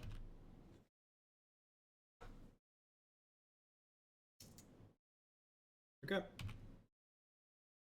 Come back to me, Snapcaster Mage. I believe they're timing out here at this point. They've got 2 seconds left. Good games, opponent. Play faster.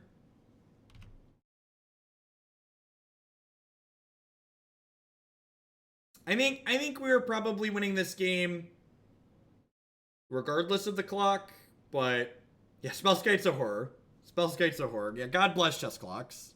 All right, I can't draw cards. I think there was a chance we were winning that regardless, but we might not have time to play. We might not have time to play black-white tokens today. It's already 2 o'clock. It's been a really long league. I've got 2 more matches.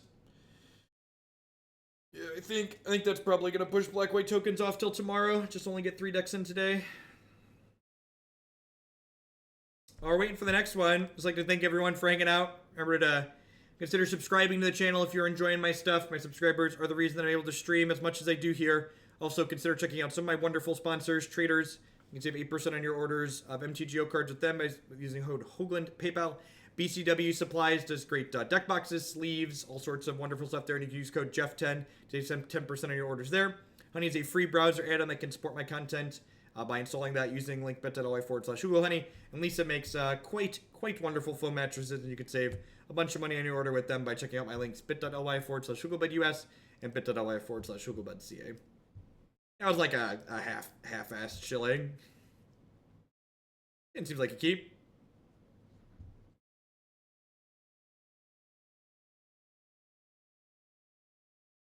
How many draws do I have lifetime on the SCG Tour unintentional? I don't have a clean objective number for that offhand because all of the records that I have from those events include intentional draws on them.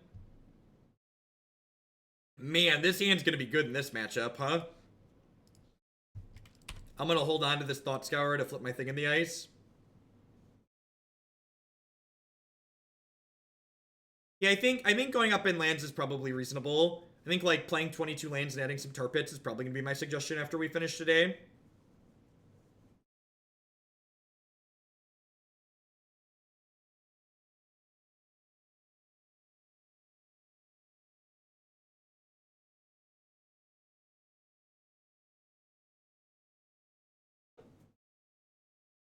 I also just like might bin this Thought Scour to escalating Collective Brutality next turn. That's probably something that's going to happen.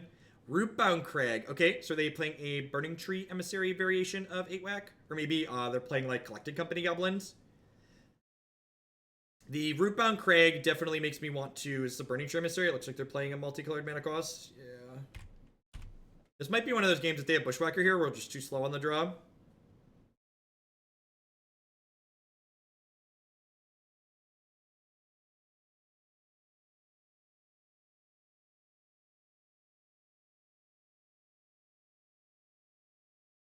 Watch the YouTube all the time to practice and learn about different matchups. Hurricane, stay safe down there. Stay safe. Do I want to full escalate this brutality? Yeah, I want to full escalate the brutality because Cryptic Command is not a card we are casting anytime soon. I'm going to leave the goblins in play here because they both died to Liliana. The The instant or sorcery half of this might miss, but I think it's worth checking for grenades. Push Bant up a tad. Which Bant deck, Pikes? There's a bunch of Bant decks in the queue. The Legions are very loyal, chat.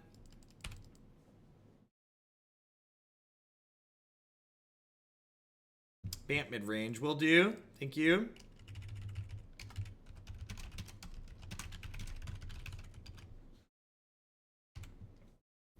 Well, here they come.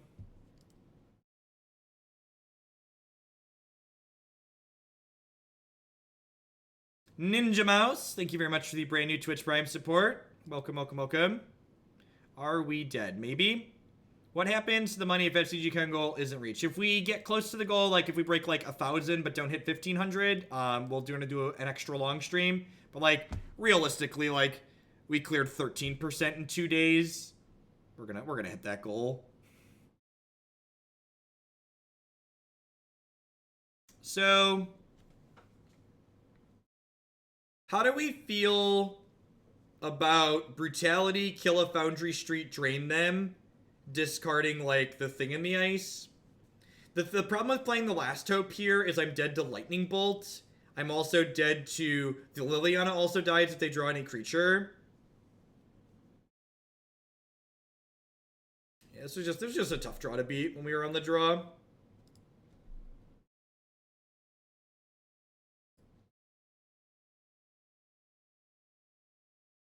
If we'd have won the die roll, we probably would have been okay.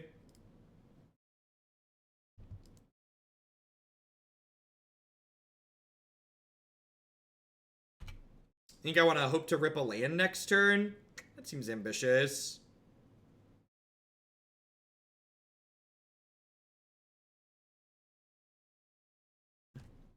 Yeah, just never beating this on the draw.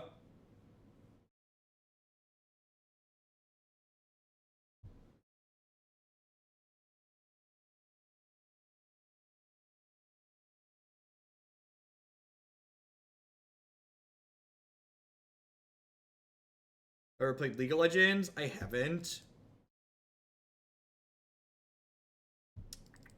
Trim a bunch of this top end. Trim these Thoughtseizes. Guess I'm leaving Cryptic in my deck because it's fog. That seems fine.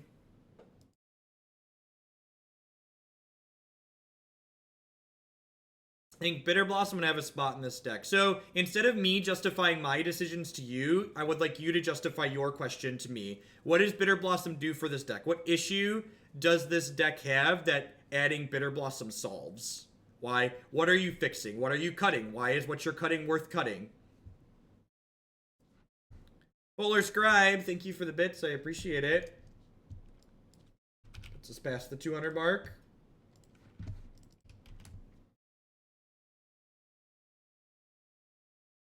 Civ Master with the $5 donation. I would like to bump Black Red Waste Not Rats. Sounds good. Timeout meta is always great.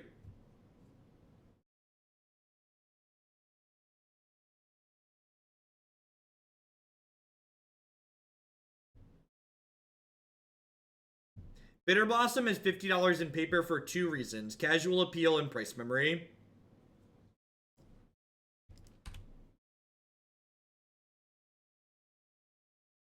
You get to play humans today. Draw well, don't run bad.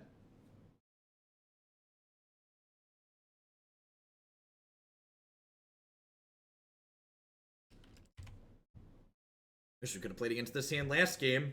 The hand was so absurd last game, but theirs was just far too powerful on the play. Need to find a threat here ASAP, either a Thing in the Ice or a Tasigur.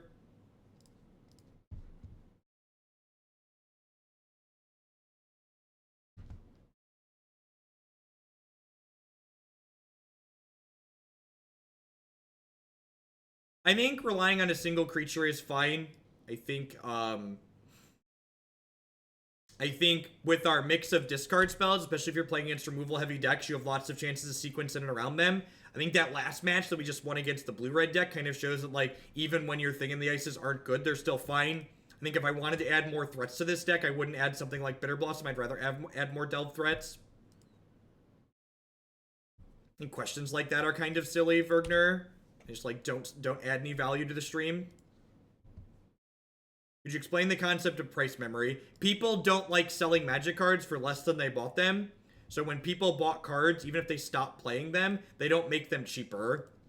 They just leave them at the price that they bought them at, basically. And like they'll very slowly move down if they see absolutely no play. But basically, if a card sees any amount of play, it's gonna retain a pretty high price tag if it ever had a high price tag once upon a time.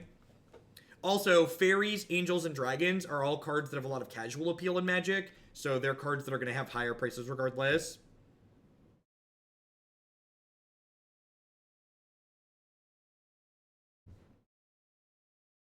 So I'm getting kind of punished for bottoming that Darkslick Shores, but I think it was right at the time. I just like had a ton more cantrips. Exile. So let's think about this better.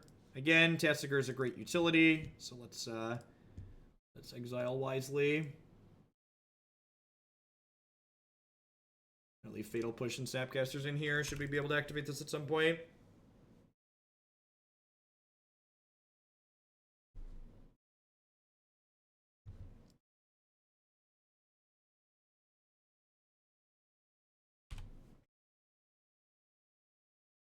Black Source.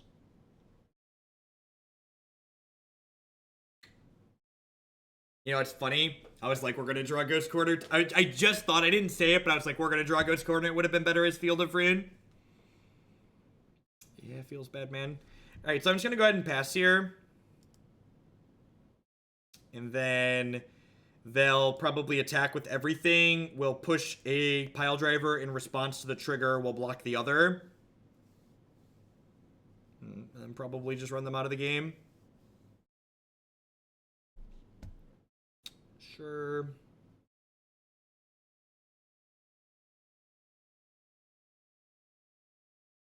So I think we're going to see a swing with everything here.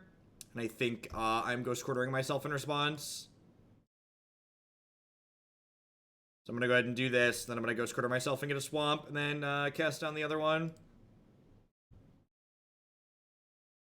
If they have Collective Company in their deck, they could potentially use that as a catch backup card here, but otherwise they should be pretty dead to rights.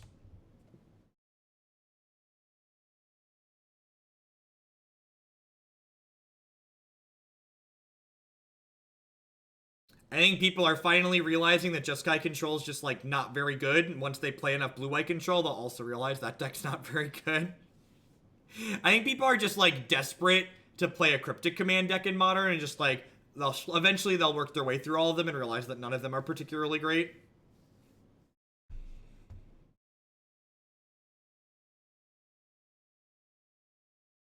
Well, people are just like desperate to register the card Celestial Colonnade and Cryptic Command. Just like really, really want these cards to be good.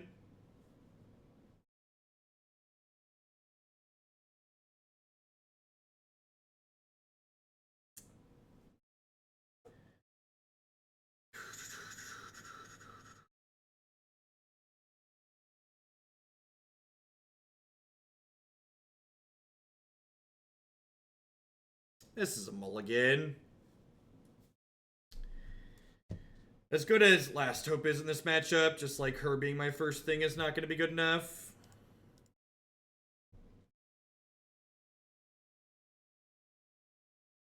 Yeah, I think this deck seems sweet. Proactive decks with disruptive elements and quality interaction are pretty good in Modern.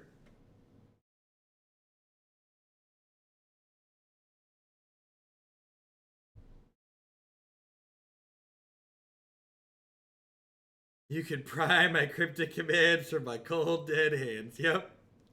Yep. Man, that's a lot of doom. That's a lot of reach.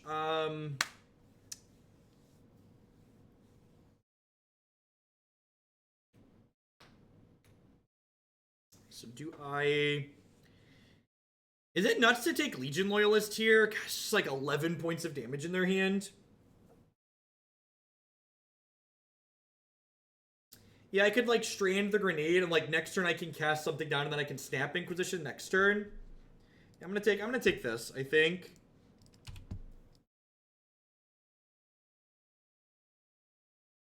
I don't think they're going to play the grenade before I get a chance to snap Inquisition it. Burning Tree Emissary? Sure. I mean, I have the Snapcaster Mage in my hand. You know, Skullcrack is here maybe. Bolta, sure. Yeah, I like that use of resource efficiency on their side.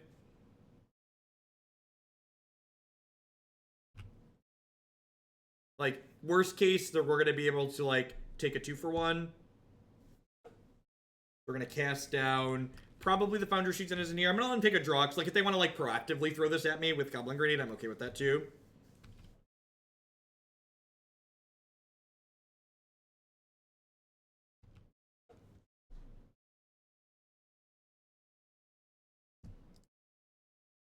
Remember, Grenade's a sorcery, so they can't sack it in response here. Grenade would just be like possibly the best card. This would be the best deck in Modern 8-Whack if Grenade was an instant. So like even if they go like 1-drop Goblin, sequencing. Do I want to just cast TT here? I'm gonna cast TT here. And just like work towards flipping this over, I think. I think because they bricked, I want to just play TT.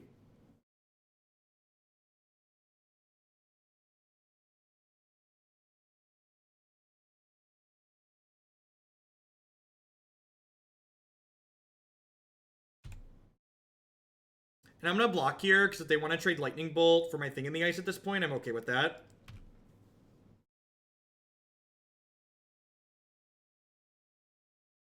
Okay, I'm okay with that exchange.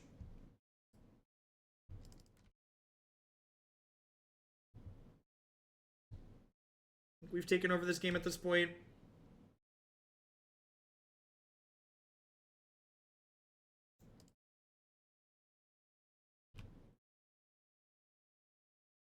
That is a little bit scary.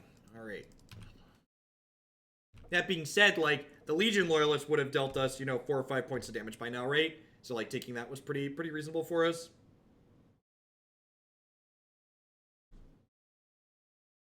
Sure.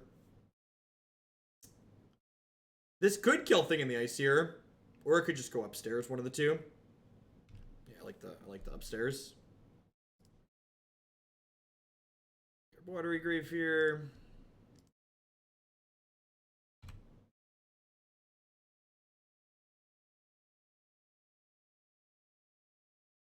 I'm going to hold this land in my hand because we can use it to escalate a Brutality down the line.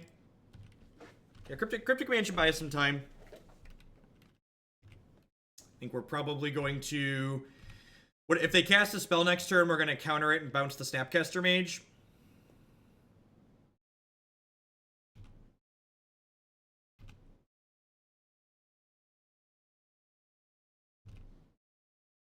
Never not blocking.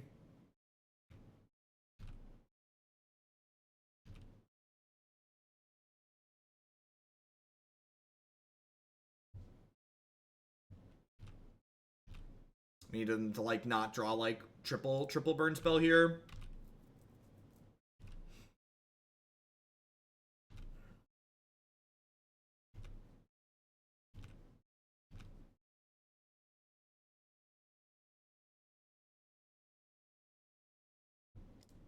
Counter target spell, bounce this.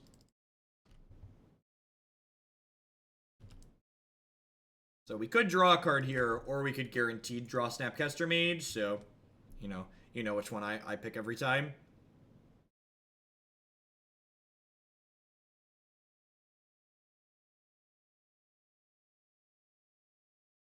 If they had, like, running burn spells here, we could be in trouble, but they've played a lot of burn spells already. How many are we through? We're through 2 grenades, 2 skullcracks, and a bolt. I guess there's probably 4 of each of those in their deck, though. I feel like with this many burn spells, they probably don't have Collective Company in their deck. So I wonder what the green is for.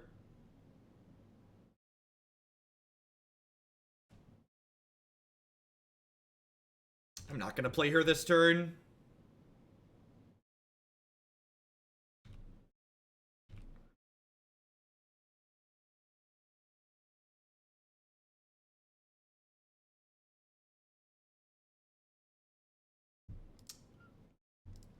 So I'm going to counter the Burning Tree Emissary, bounce the Snapcaster Mage back to my hand.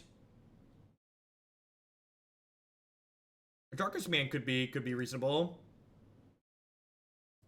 So like this Snapcaster Mage just like single-handedly taking almost every counter off this thing in the ice.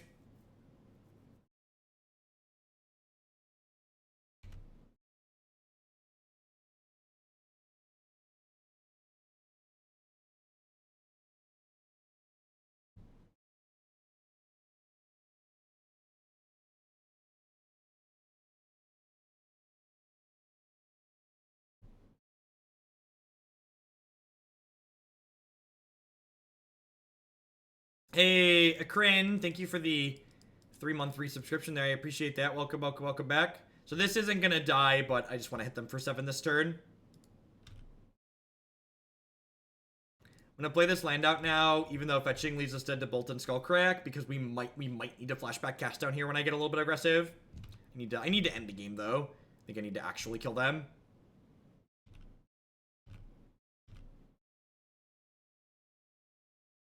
I mean, if they have Bushwhacker, they need like Bushwhacker plus Bolt.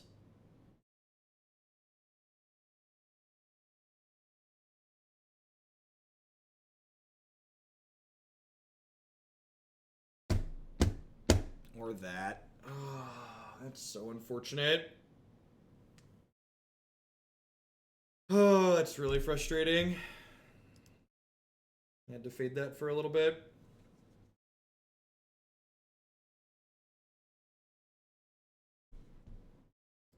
Womp womp. Feel like I played that game well. I don't know if there were any points I could really go back to and talk about doing differently. Yeah, I mean, like they drew exactly 3 lands there, right? Like they had the Stone Cold Nuts on the play, and then like drew 3 lands and drew all burn spells when we had it locked up otherwise.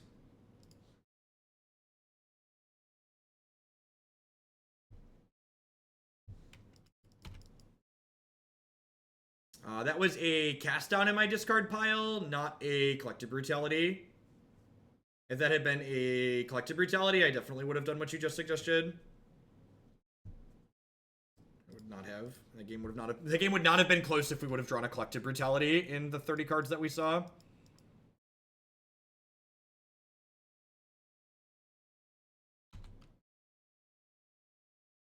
A 0% to win this matchup, less than 0%. Find out next. I'm just gonna go to the post-board game. Just gonna go to the post-board game.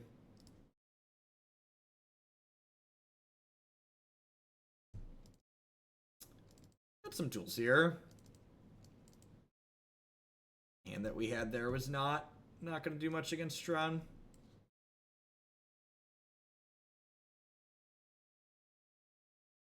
Look at that. That's so clean. Looks like we almost had a plan. My body is ready to die very quickly.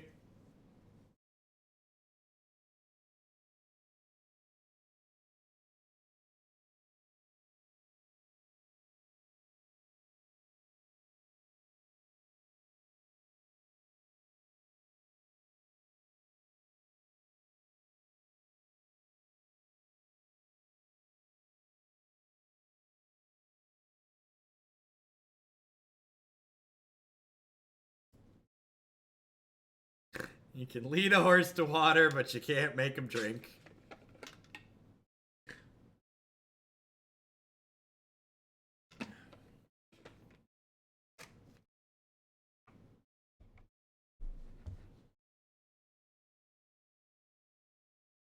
His hand lacks pressure.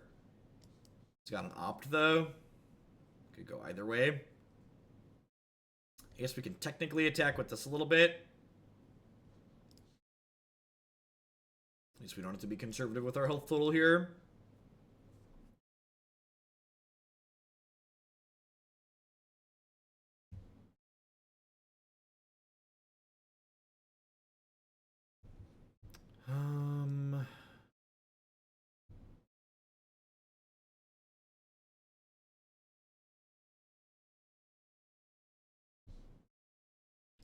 The Stroke for the Worm Coil. Just try and hamper their setup here a touch.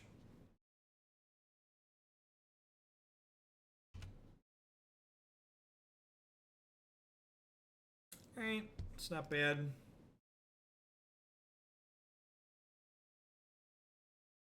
Honestly, just curve this into Fulminator Mage and then start beating them to death with the Grey Ogre.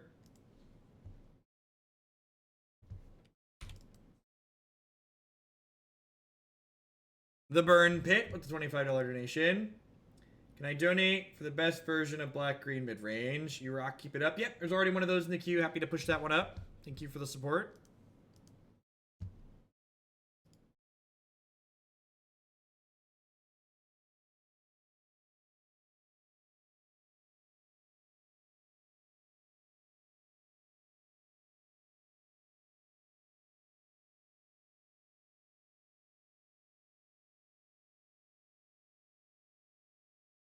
Yeah, I conceded game one because we had like fatal pushes in our hand and we just didn't have any relevant pressure, so it just like was worth skipping through the end.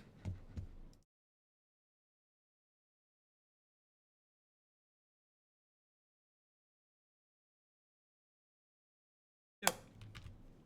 There's a walking ball. I guess we actually don't have many ways to take this off the table post board, huh? At least we have Liliana the Last Hope still.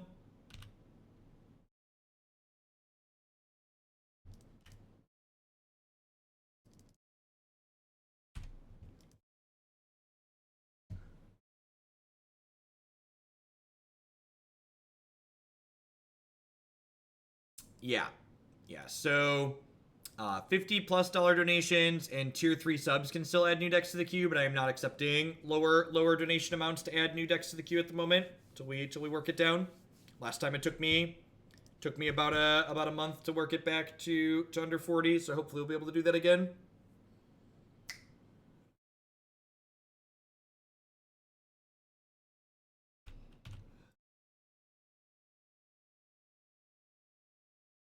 If I didn't put it on hold like that every once in a while, it would just balloon without control. So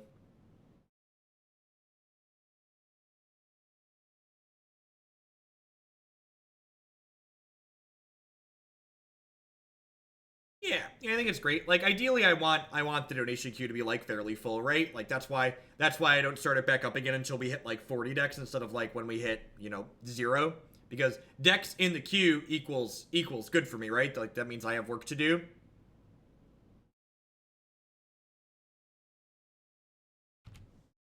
Like I want there to be lots of decks in my queue. Means I've got things to do. Nope, do not want to permanently raise the price.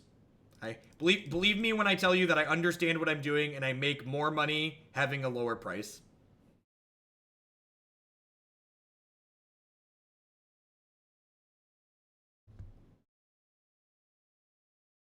I think Todd would probably be surprised at how much he could stand to make if he focused more on streaming and less on other things. Todd's got a good personality. He's a very decent Magic player.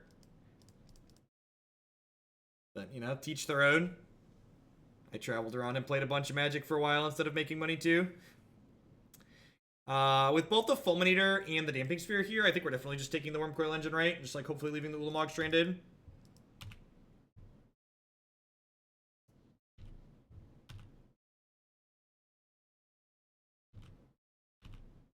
It's not even about I mean, I mentioned in the freeze article, like, or the slow article, whatever you want to call it, like the reason why I leave them at $10 is that most decks, by the time they get to the top of my queue, they're not $10 decks anymore. There's lots of times where someone adds a really sweet deck and all they have is $10 to put it in, and then like other people are like scroll through the queue and they're like, oh, that looks awesome, let's get that sooner. And then like a $10 deck turns into a a 20 or 30 or 40 or $50 deck sometimes from other people contributing towards it. No, we conceded game one very quickly. We're using a $50 donation to start with 50 points. You can read all the details on how my system works here. But to answer your question, yes, it'll have at least 50 points.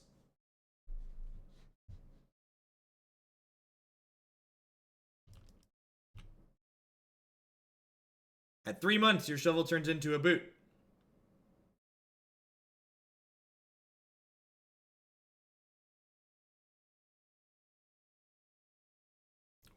What?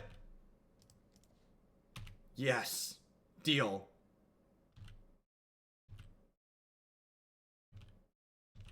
Weird. I thought they're gonna like sit there and like deal. Yep. Okay, well, like they kind of got rewarded for their play, right? Thank you, Average Toaster. I appreciate the support.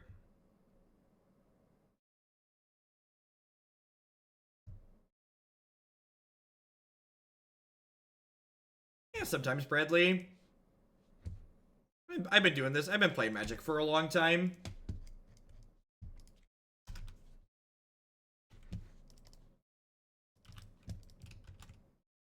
If Thragdad, I mean, maybe they have Urza's Tower Ulamog in their hand right now, so they have two shots to draw Thragtusk.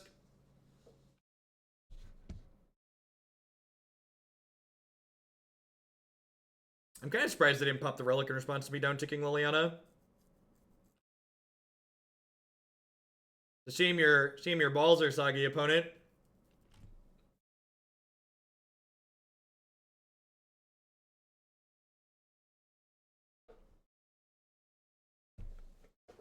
Sideboard cards doing stuff against Tron. Feels good.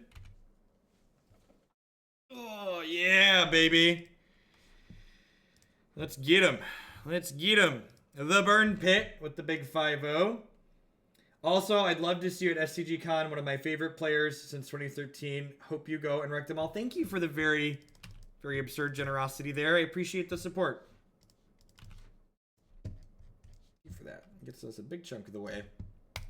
Many percentage points. I missed a sub. The Dank Pool. No, I said hi to the Dank Pool. Did I? I thought I said hi to that Dank Pool. If not, sorry, that Dank Pool. Welcome. Thanks for sending your Bezo bucks this way this month. If they don't give me something too cryptic or Disdainful Stroke, I might snap Op Tier.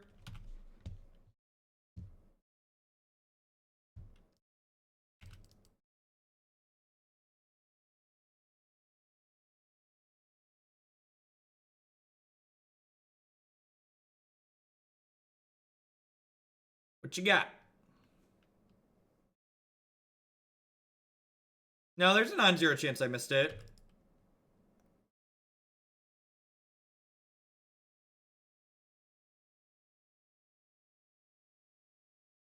Sure. How do we... SCG Con is in 3 months? 3 months. September, October, November, December. About 3 months.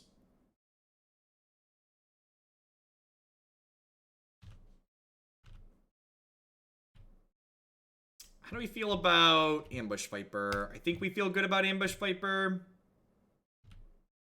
I have 2 counter spells. Just want to beat them to death. How's this league going? We're 2-2. We lost a razor thin match to 8-whack because our opponent peeled the 3rd Goblin Grenade. A lot of good games of Magic. We had a really sick set against a blue-red control deck. Like a 50-minute match.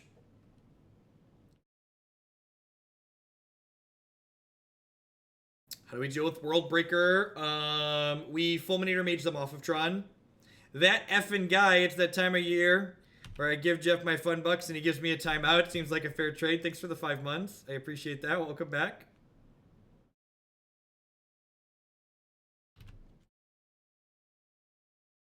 Do they get to Ulamog mana before they die to miss stuff? If they get too close to Ulamog mana, we're going to Stone Rain them here, obviously, right? Actually, I might just Stone Rain them this turn, and then, like, untap and, like, Liliana down tick, right? Like, if they play, like, Sanctum of Ugin here.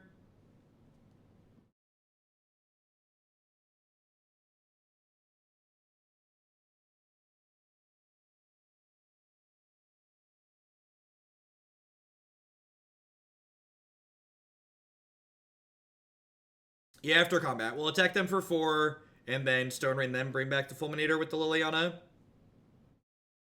Last time's been really impressive. This card's like really good in these decks. Definitely gonna make sure when we play Grixis Delver that there's a couple copies of her.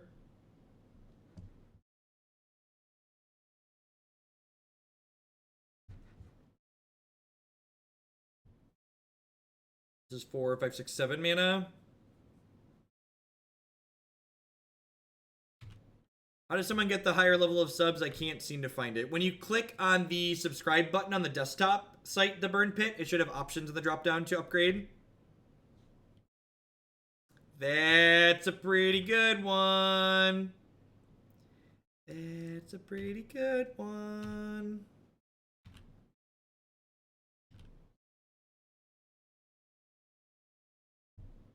I might wait on the Nimble Obstructionist to, like, not let them know that we're playing it.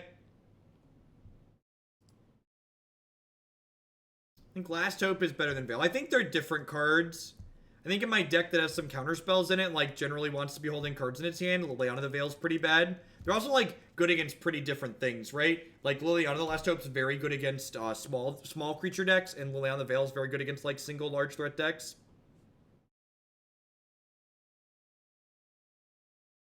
Yeah, hopefully Asira.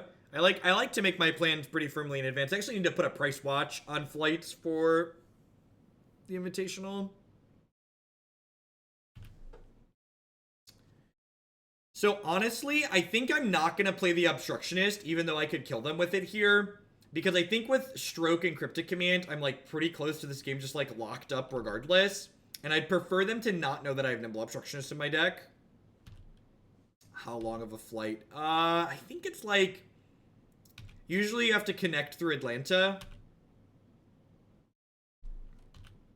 I actually don't remember offhand.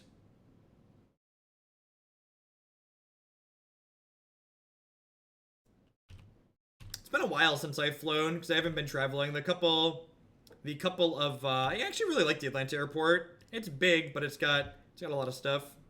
A lot of nice stuff.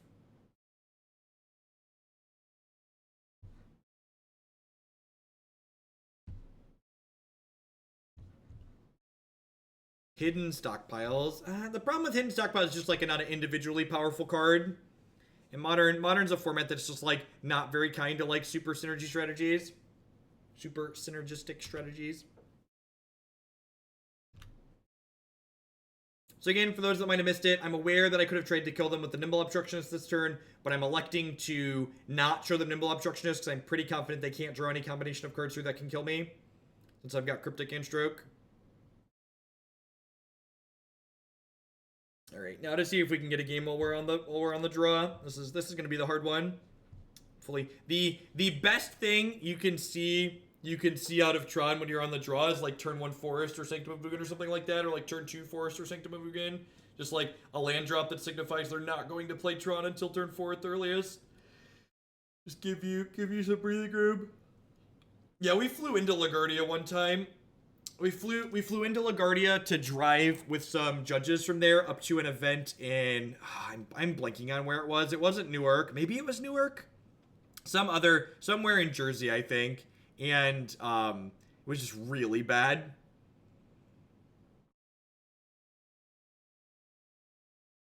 Maybe it was Syracuse. Syracuse sounds right. Yeah.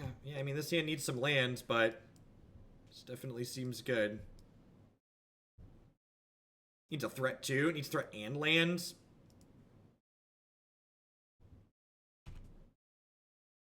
They mulligan to 5, God bless. Don't have to be Drew lands. That's a good start. So we need just want like a Tassafish here at this point.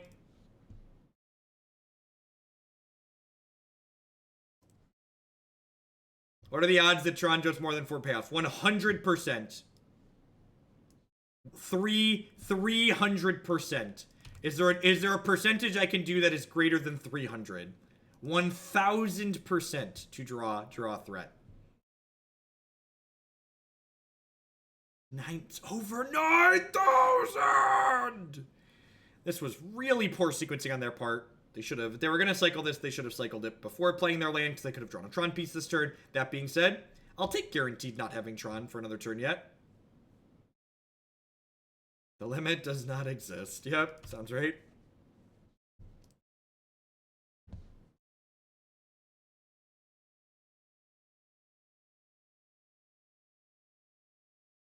Seriously? Seriously? This is...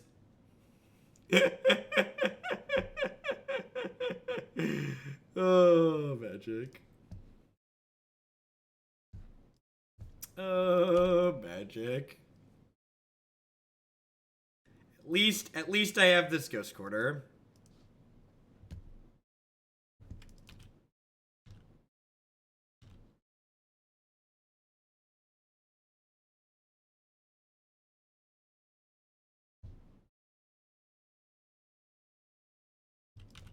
Thing in the Ice is a great draw here.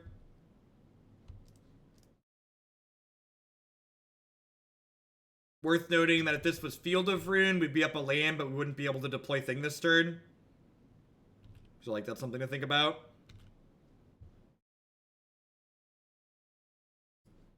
Well, they didn't have natural Tron, right? Like, they cast Scrying on 2. They, like, ripped the Scrying, but, like, you know, they did draw Scry. They did have to play Scrying. Kind of getting punished here for not fetching another Watery Grave. I probably should have fetched a Watery Grave here.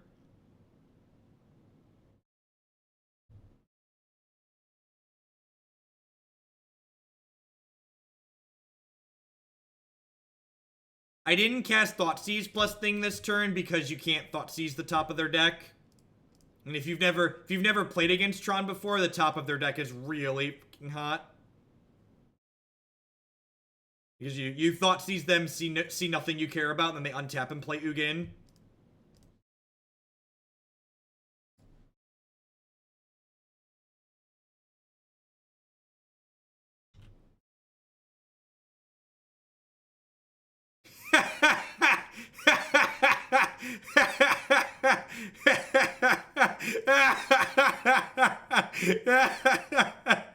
God, I'm a wizard.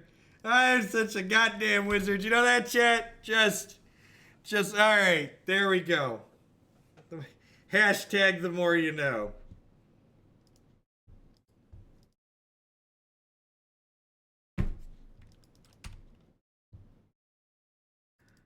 Derp, derp, derp, Tron. Derp, derp, derp, Tron.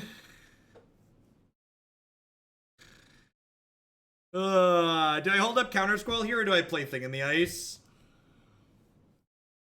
I think I'm supposed to try and feed for a turn.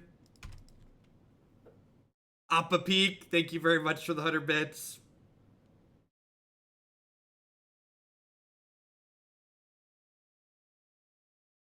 Cast Ulamog.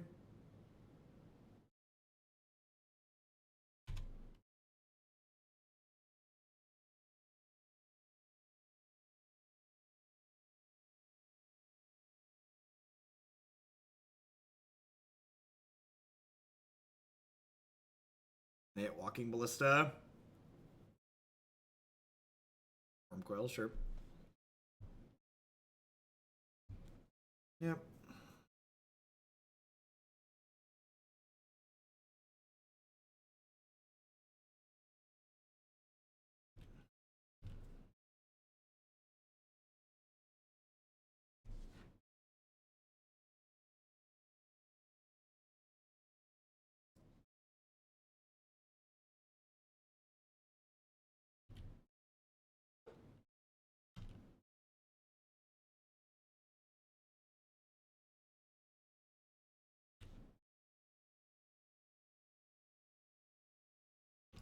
We do have a couple draws.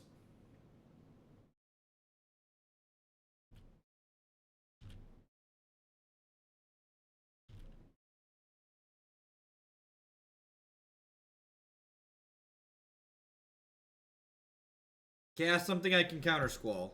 Thank you.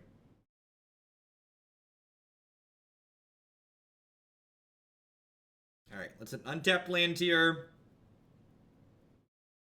We can Snapcaster Opt.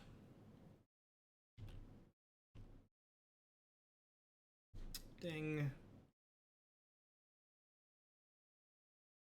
I could Inquisition. I could Inquisition Snap. I could Inquisition Countersquall my Inquisition. Yeah, then that only needs 1 brick out of them, right? Is it 2?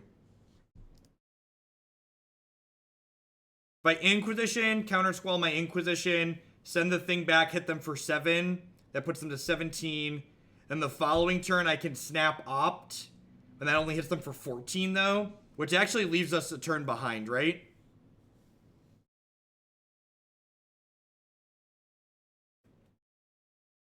I think I just pass here. And I'm supposed to snap. I'm supposed to Snapcaster, target Opt, and then block. Thank you, Grandma, for the brand new Prime support there. I need them to draw a brick or like another Worm Coil here, though.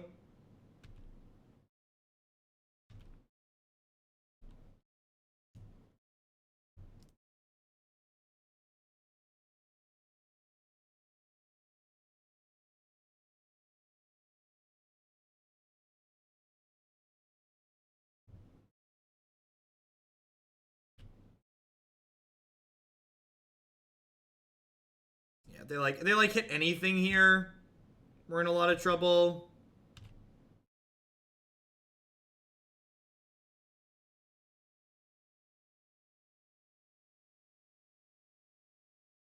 This feels like an X spell.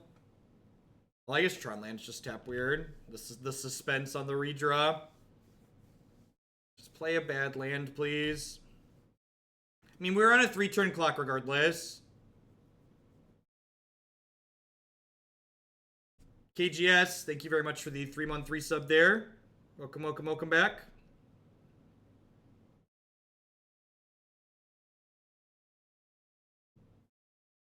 If we draw a Thoughtseize or a Snapcaster Mage, we kill the Worm Coil effectively because we bounce it. We bounce it and then I guess I want a black source here, huh? Because that way I can cast Liliana and Fulminator Mage.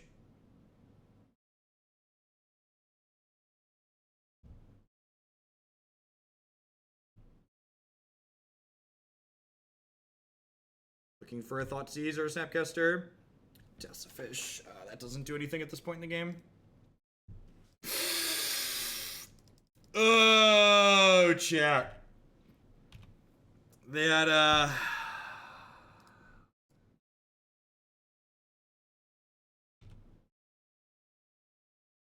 if they break off next turn, we need another brick out of them, but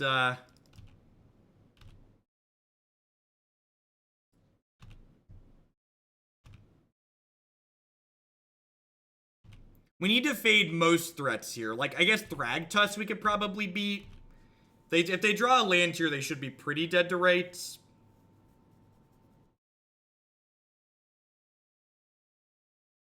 I'm obligated to rejection this because I don't have a guaranteed way to flip my thing otherwise. So I need to just get them under the clock. Yeah, they have a ton of mana. So like if they have like a card or an Ugin here, it's yes! Oh, chat. Chat. So now we've got a lot of things contained. Whew. Whew. Oh, TT. Oh, TT. Okay, everybody calm down. Everybody calm down. We're about to die to Tron. I need everybody to calm down because we're about to die to Tron.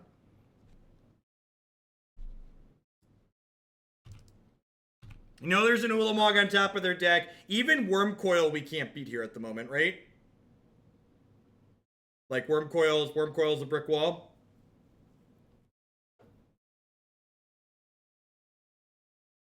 Why should we Thought Scour them?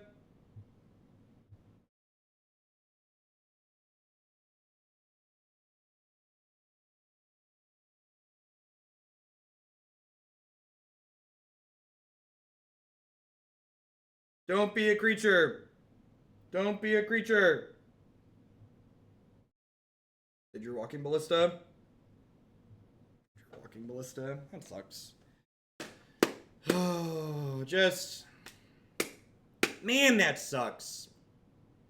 And that's just really tough, right? Like, it's just 2 matches in a row where just like with a slightly better break.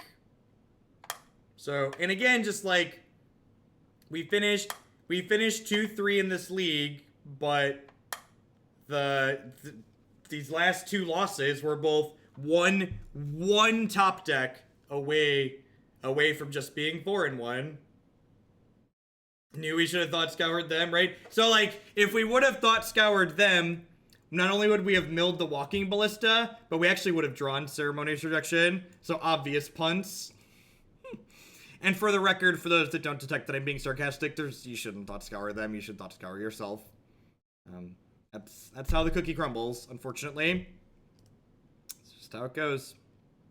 Magic's got a game with a lot of variance by design, and sometimes you lose games like this where you have some interesting lines and play really well, and then you just die. All right, thoughts on the blue-black thing. This is the second time we played this archetype on stream before.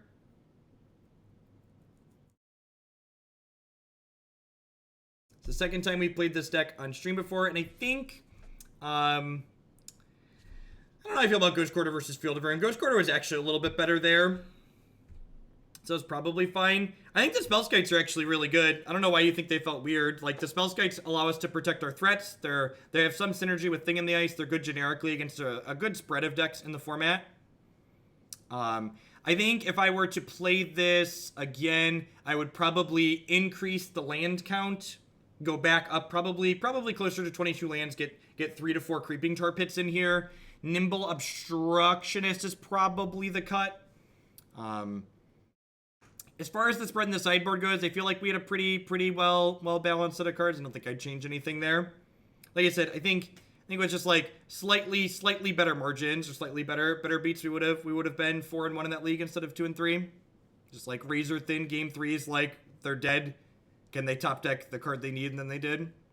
Thanks everyone for watching. I'm going to sign off a little bit early today because normally I go till about 3 o'clock, but I don't really have time to finish a league in the next 15 to 45 minutes or so. We'll probably kick back up with Black-White tokens to start off tomorrow. I appreciate everybody for the very wonderful support. The SCG meter is slide on up there. We're 17% through what I need to justify going, and we're going to let it ride for the next 2 months. You could have killed them a turn sooner if you'd taken the Inquisition plus Countersquall to flip Thing, and then snap Thoughtseize them to kill the worm. So if I Countersquall and flip it, then they do the thing. I hit them for 7. They're at 17. It's still a 3-turn clock. It's still, if they go to 17, they're at 24. They go to 17, they go to 14, they die. And then I could snap Thoughtseize the following turn. I end up at 2 with that sequence. I'm not actually sure offhand. Maybe you're right, but like that was meant to be a question. Yeah, I don't actually know. I don't think so. That also exposed. Did it expose us to more things? Maybe it didn't. Maybe it would have been better. Well, they would have replayed it, but we had a second Thing in the Ice in play, so we would have snap Thoughtseize the following turn, flipping the other thing, and then sending. And then we would have had Snapcaster for the rejection. Yeah, maybe it was better. Maybe it was better that way, and I just messed it up. I mean, Collective Brutality is like a really good pseudo-bolt impression. All right, at any rate, I'm signing off for the day. I think there's a chance that you're right and I messed up. No, yeah, I think they're right that I could have, if I would have gone Inquisition, negate my own Inquisition, send the Worm Coil back, I would have hit them to 17, and then the following turn, we would have snap Thoughtseize, flipping the other Thing in the Ice, sending that back to their hand, and then Thoughtseizing it out. And then I would have had, like, rejection and stuff left over. That was something I thought about at the time, and I'm not sure what exactly made me go through the other way. I think I should have done that. Yeah, probably would have not given them a chance to draw that last Walking Ballista. All right, we live and we learn. Let's go ahead and find someone playing Modern and send y'all over their way. Everybody have a good rest of your Tuesday wherever you're at.